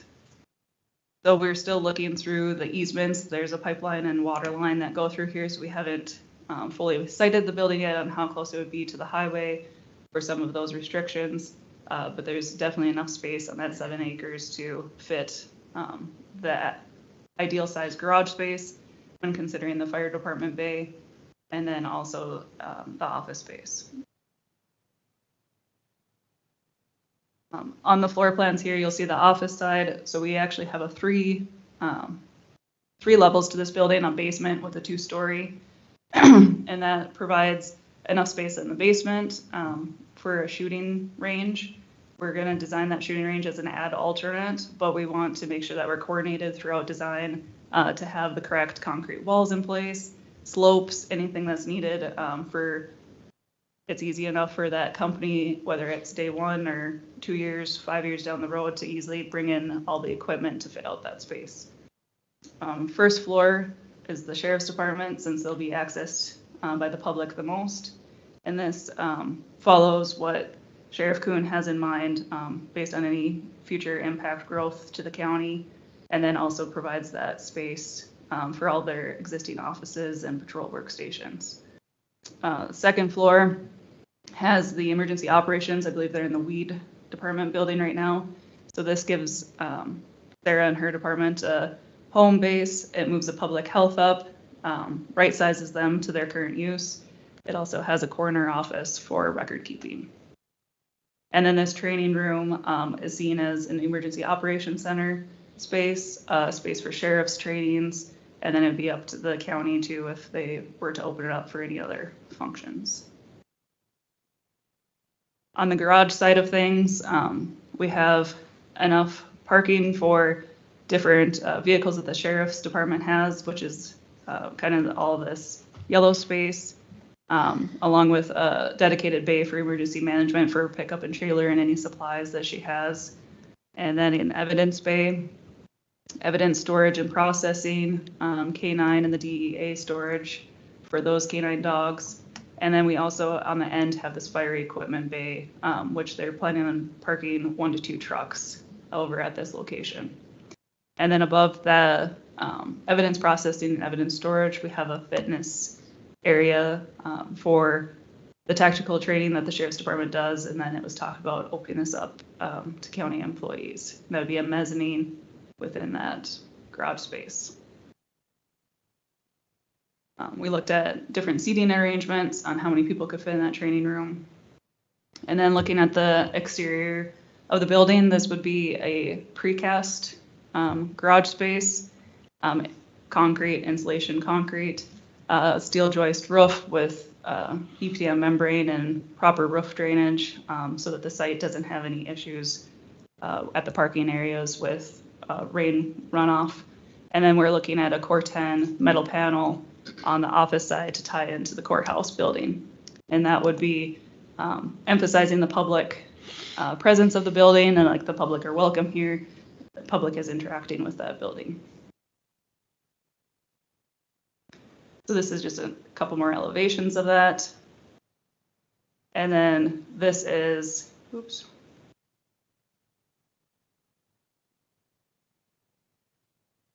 This is a view of what that building concept looks like now with that precast garage and the Core 10 panels and what that parking could look like on the south side of town.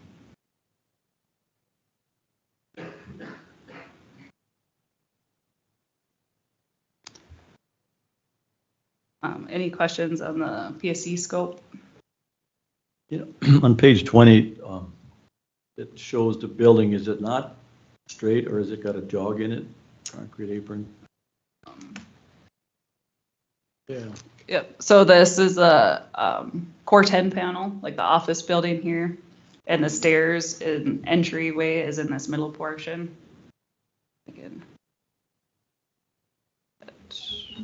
The reason I say that is when you get them corners like that, they're tough to clean snow out where it's just a bog space where it takes a little more effort to clean up. You know, if it's a straight building, you just clean the sidewalk off, clean the parking lot, so. That's. Yeah, we could look at that further in design. What we found on other projects, one of my projects, we were looking at flipping it so that the main entry would be on the south west corner. And we left it on the northwest because after we started thinking about it, we're like, well, the wind comes through in the northwest, clears out the snow, and then it deposits all on the southeast side of the building. But we're definitely considering that, and with this being pre-design, that's something to look at into the next phase of design to make sure that we're not creating any snow pockets. Because I've worked in a building like that where it was offset. Every time we had a snowstorm, that corner filled up. How to get the snow out. And then on the roof, is the roof a flat roof or a sloped roof? So all roofs would be sloped right now with the precast and 410 panel. It's looking at a EPDM roof, so it'd be a 1/2 inch to 1/4 inch tapered insulation, roof drains, and then they would all drain internally and then out into like a storm sewer where we deposit the rainwater off in a corner on the site. So it's not a slope roof with drains, it's pretty much. It doesn't have gutters and downspouts, but it would be sloped to the roof drains, so that there'd be a primary drain and then an overflow drain 2 inches above that. Is how the current design is looking at with the rubber roof.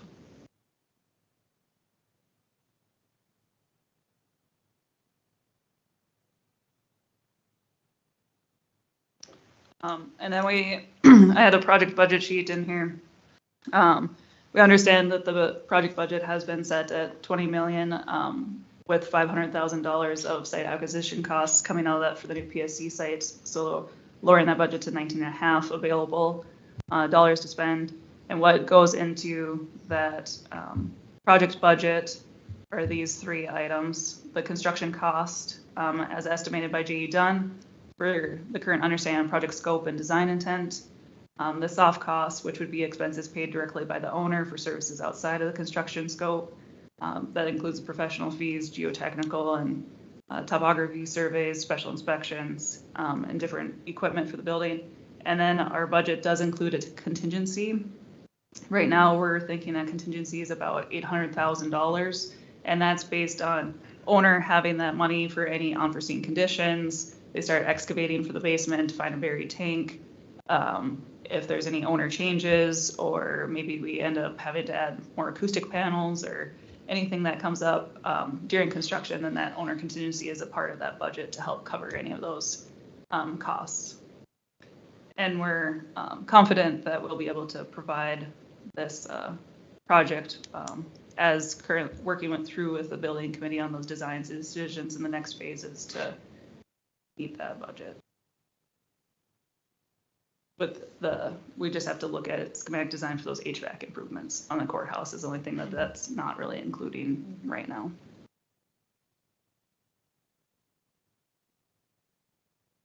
Any questions?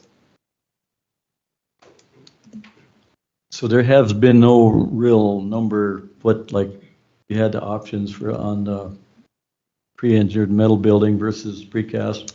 Oh yeah, and so then that last sheet right here, I included this because it was something that we did discuss with the building committee. Right now, after this discussion, like comparing the pros and cons of pre-engineered metal building and precast, the building committee did decide to proceed with precast, but this is a thing that we're going to look further into schematic design as needed to make sure that we're meeting the budget as with the program needs. Okay. So we have a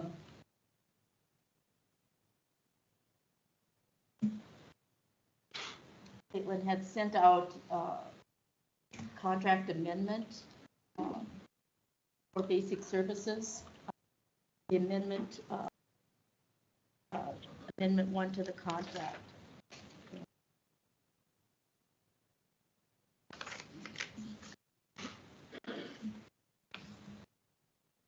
Can you go over quick what that would entail for the rest of the board? I do have it on my desktop. Do you want me to share? Yeah, the if screen? you can. Let's pull those.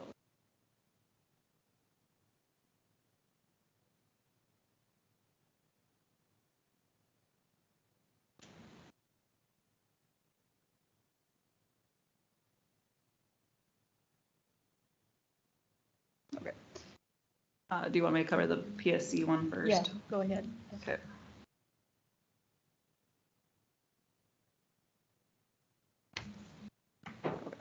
So this is, this would quit around. So this is the cover sheet for the Public Safety Center. I believe the April 2nd commission meeting you guys approved for the pre-design redesign. So the basis of the contract's already there. This is just how we're amending it to include basic services scope. Basic services scope covers schematic design, design development, construction documents, the next 3 phases of design before the project's even bid. And then it covers procurement, where we would issue our set to J.E. Dunn. They would take their process of issuing that out to different contractors, soliciting bids, getting a whole bid tab, and then we'd come back to you guys. Right now, the schedule is roughly the December 3rd commission meeting for a GMP approval process that would have hard bid numbers along with any ad alternates. And then after that's approved, then this contract also includes construction contract administration phase, where we'd be coming out monthly to see the site's progress, doing shop drawing submittals, answering contractor questions, RFIs, all of that fun stuff. So this is just adding that basic services compensation scope into the contract because they're all listed as to be determined when you guys looked at it last time. And so this includes the basic services schedule update of, we're looking at April to 2025 for bidding, and then looking at construction starting with shop drawing reviews, not digging in the ground. December, January, if it's approved, with actual digging in the ground spring 2026 when weather allows. This also, so that's what 4.1 and 4.2 is just revising the schedule on the B101, as well as 4.3 is stating that substantial completion would be tentatively June 2027 based on that schedule.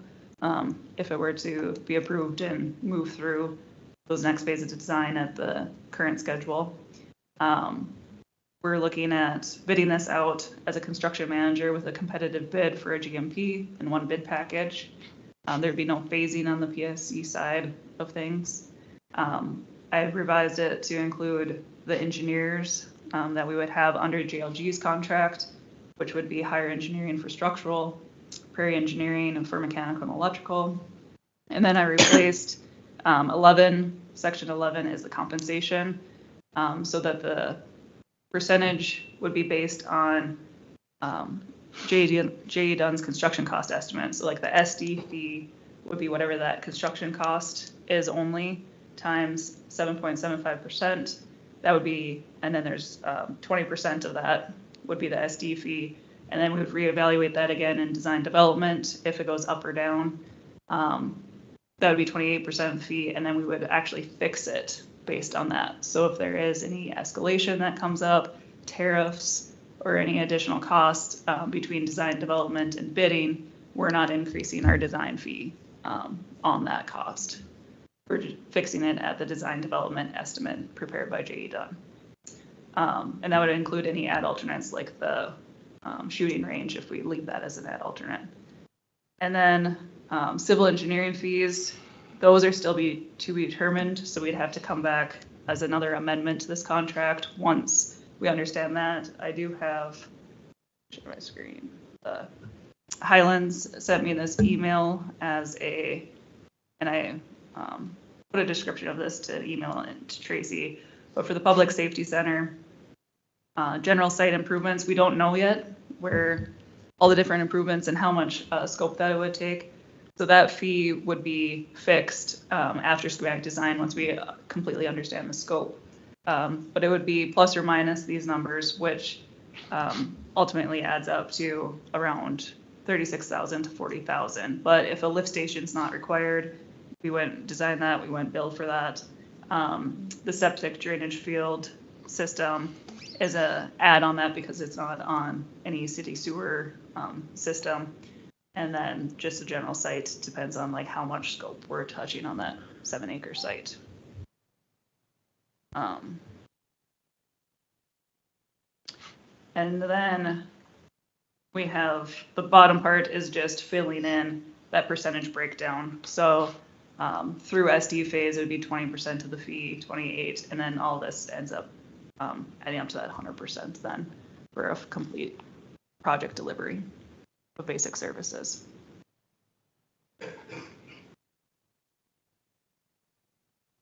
Any questions? I have questions. Okay, so your design cost, has that number been determined? For the construction cost For the design to get the building ready to bid? So right now it's estimated for the PSC building, which would include architectural, structural, mechanical, and electrical engineering, and then any coordination for the shooting range at alternate. It's somewhere between like 900,000 and that's based off of the 7.75% of J.E. Dunn's construction cost. So if I pull up a calculator here, since we don't know, we'll do the SD, we'll have like an estimate, and then we'll fix that fee based on what their estimate comes to, but we still have the design to do. But let's say that that cost of the building is 13.5. So then that fee would be $1,046,000 For the design? And that's through construction contracts. So that's everything included in that. To J.E. Dunn's, in their percentage of the cost of the project, what is their fee to manage the project? I apologize. The master agreement that we have with Dunn County was, I think, 4 years ago. So it's I don't even know what that is in that contract. But whatever that number is what we are. Pre-construction fee is at zero. Other concerns I have too is that I've got, a lot of contractors work over the years. Why couldn't a guy bid this, a prime contractor bid the building, take care of his own subs, and they, not that I got anything against J.E. Dunn's, but manage their own subcontractors. I know the argument's brought up, well, we didn't have that before we had an issue, but anybody that's going to bid a building is going to be contracted and bonded. If there's an issue, they could sure go after the bonding company. So I guess my biggest concern is the amount of money we're going to pay. Not that I got anything against James, but is the amount we're going to pay you just to oversee the building as it's being built, in where a prime contractor couldn't do that himself. So that's my question. And I guess that's a decision by, obviously, you guys. What I can say is the advantage of using a construction manager at risk is we're sitting at the table with you, the owner, and the designers all the way through the design. Mm-hmm. So we're not at the end of the project like the prime. The contractor comes into the project after it's bid and it's fully designed. So we're estimating it every step of the way. We're offering constructability review. We're offering material review. So from the owner's perspective, you're heading off any unforeseen issues at bid or after bid. It all comes at a cost, and that's my concern. What is that cost? So that would be nice to know what that cost is. Absolutely. I mean, we're up here spending taxpayers' dollars, so it'd be nice to know this is what it costs. Absolutely. And I get it. We're probably early in the stages. We don't know where things are at, but some of these concerns of mine that I have, and I wanted to bring them up. So. Yeah, and that fee is already locked in, so I can get that for you. Okay. I will get that. I can say, Commissioner Heiser, that having a construction manager had made, as big as this project was when we did this several years ago, the coordination and the daily contact with someone on the ground here every day was huge. The other thing I feel is that we are getting probably better bids for a lot of the work. And I know you mentioned what happened before when we built just the courtroom in 2011. There were just a lot of issues, and that time the department in the clerk's office and the recorder's office had, and all the mice that came in. But I mean, they were having to kind of oversee things and coordinate things where a construction manager takes care of that coordination. And so it was very beneficial. And J.E. Dunn did a great job, as I'm sure any construction manager company would. I wouldn't want to do a project like this without a construction manager. If I could as well, you know, construction manager at risk is kind of, it's a way to constructability, or way to construct a building that has evolved over probably the last 10 years. And the state of North Dakota has identified in Century Code exactly the methods and the procedures of how to do it. And they've done that because it's quite advantageous to political subdivisions, government entities. All state projects are done construction manager. By far, most of our work is public entities, just like you guys, because of the advantages to you as the owner.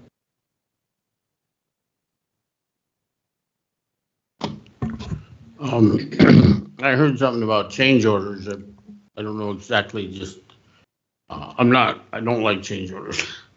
They seem like they cost us money. And we tried to limit those to, JLG's record is typically like under 1% change orders, but that was just more contingency in case tariffs come on, and the only way that we can get this steel is maybe there's a increase, or if we find a buried tank, we can't put that on the drawings like, hey, there's a buried tank here, unless we know about it. We're not gonna put on the drawings and have the contractor charge you an extra 10 grand to excavate that. So that's really just for the unforeseen conditions that there's no way for us to have a crystal ball to see all those things that would come through. Can we have you bring the change orders? I mean, like in this building, and that beam wasn't, they had ordered that beam afterwards. That was supposed to be in the building here. That was a change order, and that was an expensive one. Yeah, well, but that would be up to the commissioners to decide. I've had projects where they allow so that it doesn't halt construction, because that's what you have that contingency for, is say they're on site and they need this tank moved right away versus waiting 2 weeks for the next commissioner meeting to approve that. There's at least some leeway. So I've had owners say this set amount is fine. The person on site, whoever, if it's the building committee or whoever's the designated owner rep, has approval to take care of those. And then if it's over this set amount, then it has to come to commission, and we try to work with that on the paperwork for J Dunn and JLG to have that pricing ready, so that it's timely answered. The gross maximum price includes contingency, whether it be, does the owner want to change something? Don't like the way this is looking, we want, so it's going to be another $30,000 that come out of that gross maximum price, right? Because it's built in already. Mm-hmm. So really the only change order, so-called change order, would be if we went beyond that Correct. Contingency. Yep, and then there's two different types of contingency too. There's the owner contingency, and then there's the construction manager contingency. So some of those things, like maybe steel cost, it went up $5 grand. Maybe J Dunn just takes that out of their construction contingency. But then any owner changes, like adding acoustic panels, or I don't really like that paint color that we selected, let's repaint all the walls. Those things would come out of owner contingency. And if we have it within the budget, then we don't have to do change orders. They would just reallocate within J Dunn's buckets. But then all that contingency, the important part is that all gets returned to the owner, what's unused. So if we have $1 million sitting in contingency and only 200,000 gets used, that's 800,000 credited back to the owner at the last pay app. I understand all that. I just wanted to make sure that there wasn't a door or something that wasn't figured into your plans. That's not gonna be a change order comes back to the county. Yep, and we would have to work on those based on what they are, but unless the door, for PSC, they'll all be included. But say for the courthouse, say we, a door ends up being dinged, or it's later on a thing of an ad, like the owner says, oh no, we want this door changed, then that would be something that would, I mean, if it's owner directed, it would be in the drawings day one. But we can work through those on where their different changes are coming through and approval process for that. Any other comments? When do you anticipate, if everything goes good, for a bid date? Read it somewhere along the line, but. Yeah, did I have that on page one here? I don't know if we had the actual bid date, but what we were looking at right here is that we would be bidding sometime in October, November, and then Dunn, they collect hundreds of different bid scopes, compile it all into a bid tab. They're very transparent with that open. So an open book, if you guys wanted to see who bid and where the ranges were at or where they were coming from geographically. And then we would come through what I have tentatively on schedule is December 3rd's commission meeting. We would have that full GMP package. This is what the costs came in and with bidding. These are the ad alternates. What scope do we want to move forward with at that point? So before the only thing that concerns me is where our country's going today with these tariffs. Let's say and I don't know how much we'd anticipate coming shipped in that would have tariffs on, or what we can produce here in the country locally.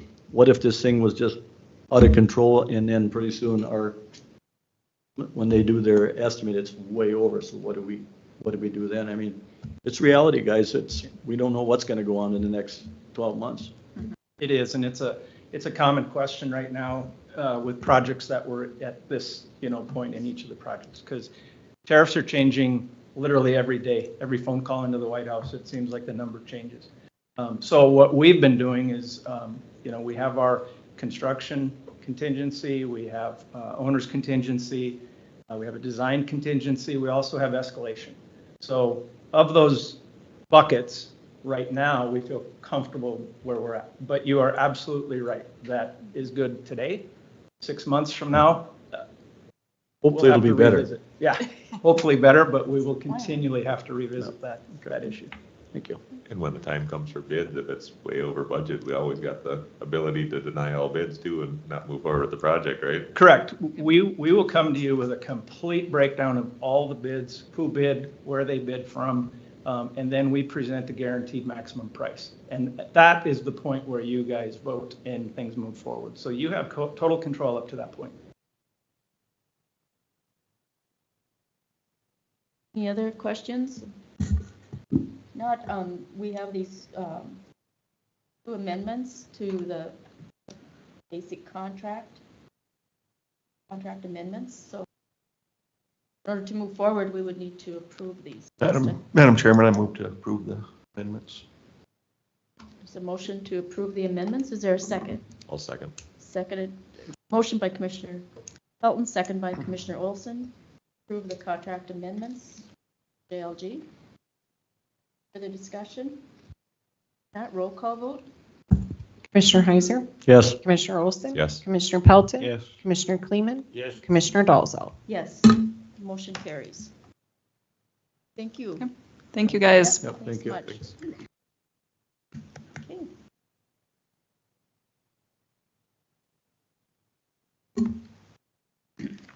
Next up, we have the City of Kildare here for a follow-up on the event. Kildare, did we table that? From the table. I'll move to remove the bucking horse sale event from the table. Is there a second? I'll second. All in favor, say aye. Aye. Opposed, motion carries. Hello. Hello again. How are you guys? Good, good. Sorry, my Doing voice good. is a little bit of an illness. So, we met with you guys last week, and then we got the public service and community infrastructure grant. And then so Mainly our point to come today was to answer any questions that you have on that. And just open it up for you. Same thing. So the city did approve 50,000 a year for 3 years? That's correct. For this, to bring this, have this event in Killdeer, is Yes. that right? And when you were here, was it to, that the county help with that 50,000, is that right? Not an That's additional 50? Correct. Yeah, and we, I do apologize, we didn't Oh, make no, that very I just- clear in the last meeting, but the way that it's structured is it's a sponsorship, so it's still Dale Kling's Bucking Horse Sale, but it would be a sponsorship, so it would, so if it continued with just the city of Killdeer, it would just be that sole sponsorship. But if you guys went in on the proposed half, the 25,000 per year for 3 years, so 75,000 total. Or we'd be open even if you just wanted to do the first year, see how it went, then it would be co-sponsorship with City of Killdeer, Dunn County.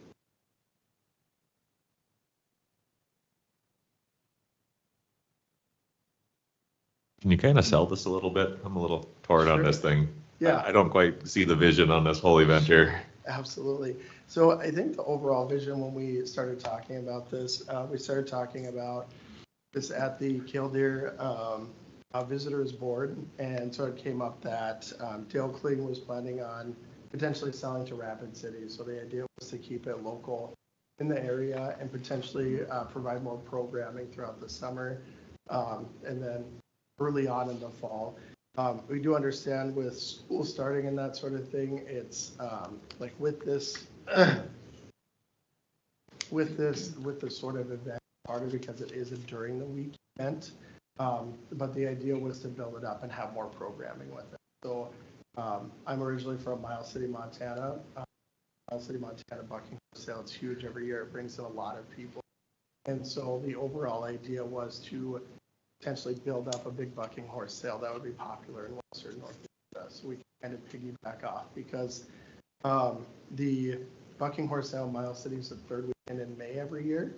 And so people have gotten accustomed to that date and having that consistency there. So if there's a bucking horse sale local, people enjoy it, then, or people go Miles City in the spring, then we could potentially piggyback off of that and have that event in the fall.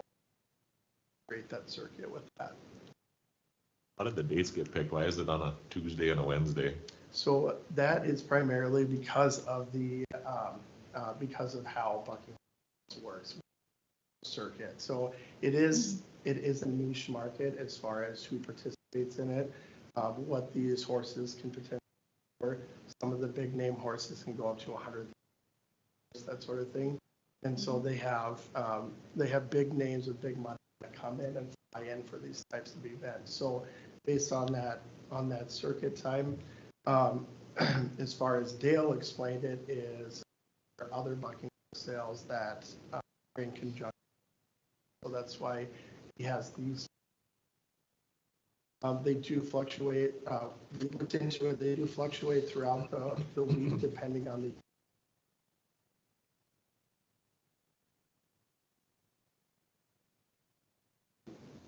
But for example, with Miles City, you have the sale that starts on Wednesday and goes all the way through Sunday, that sort of thing. So, and that has programming with concerts, they have street dances, different events, vendor shows, that sort of thing. So the idea is, this would be very much of a test year to see how everything goes with it. But the idea is to continue to build on it longer and to get more.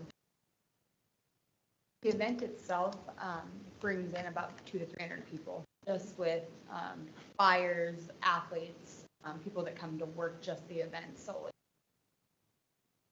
That's without a crowd.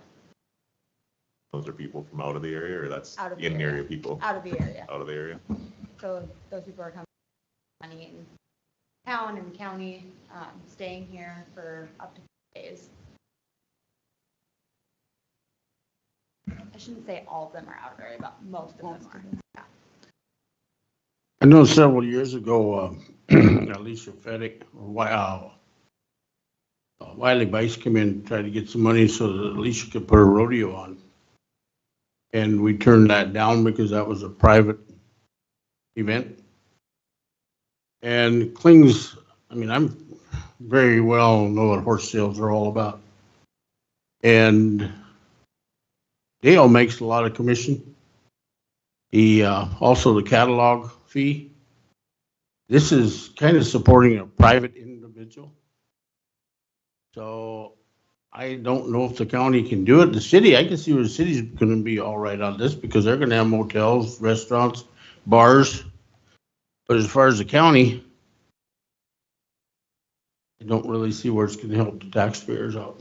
Sure. That's my opinion. JDA about this. It would be something JDA.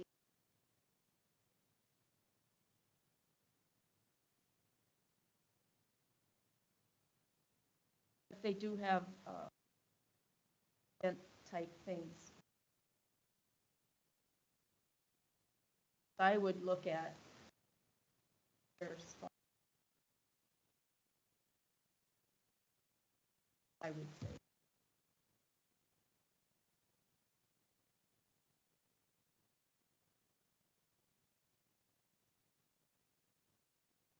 Coming through our tax dollars.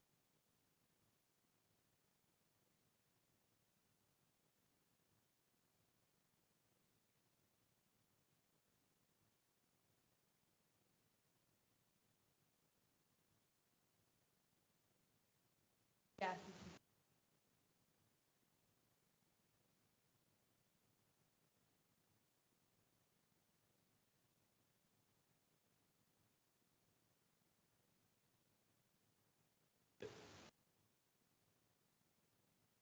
This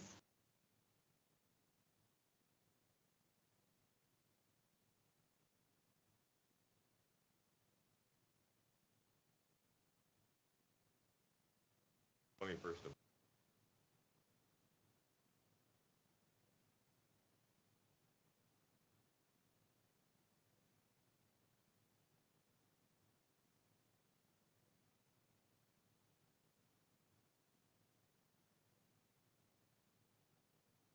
Having us here.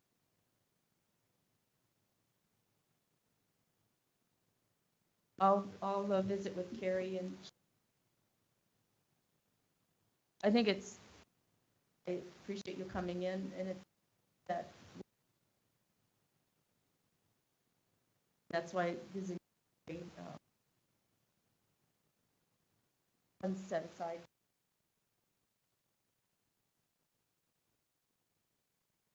Carrie, get a hold of you.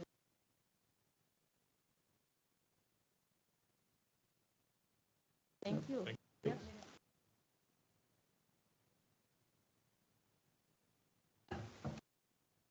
Caitlin, are you waiting for that contract? Oh, okay. Okay.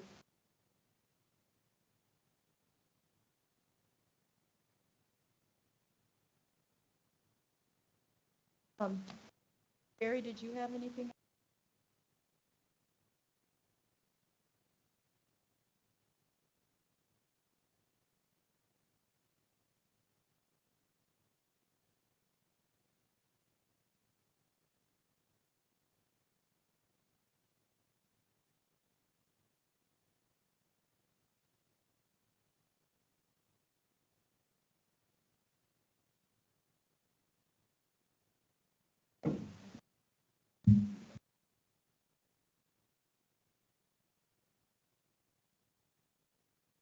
Yep.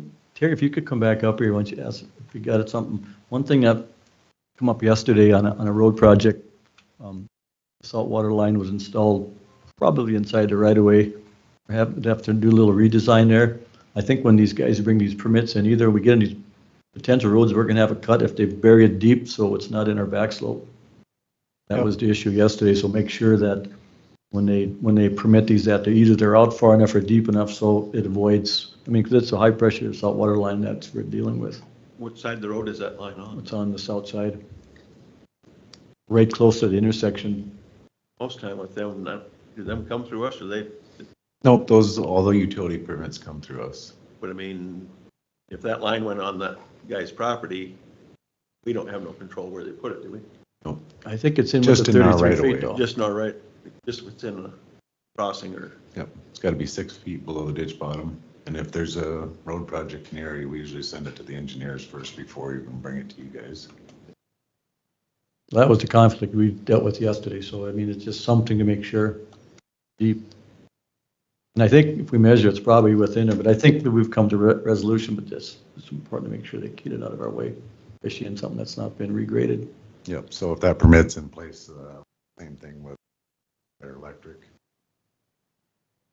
So if they did get that permit and it's in our right of way, and now they need to move it, that'll be on them. Visit with Carl. Conversation with him. Yep. there's a lot of changes made after the first pipelines went in.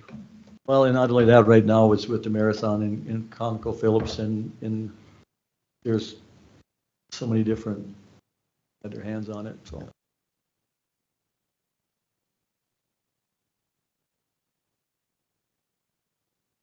Else? Okay, is there a second? Second.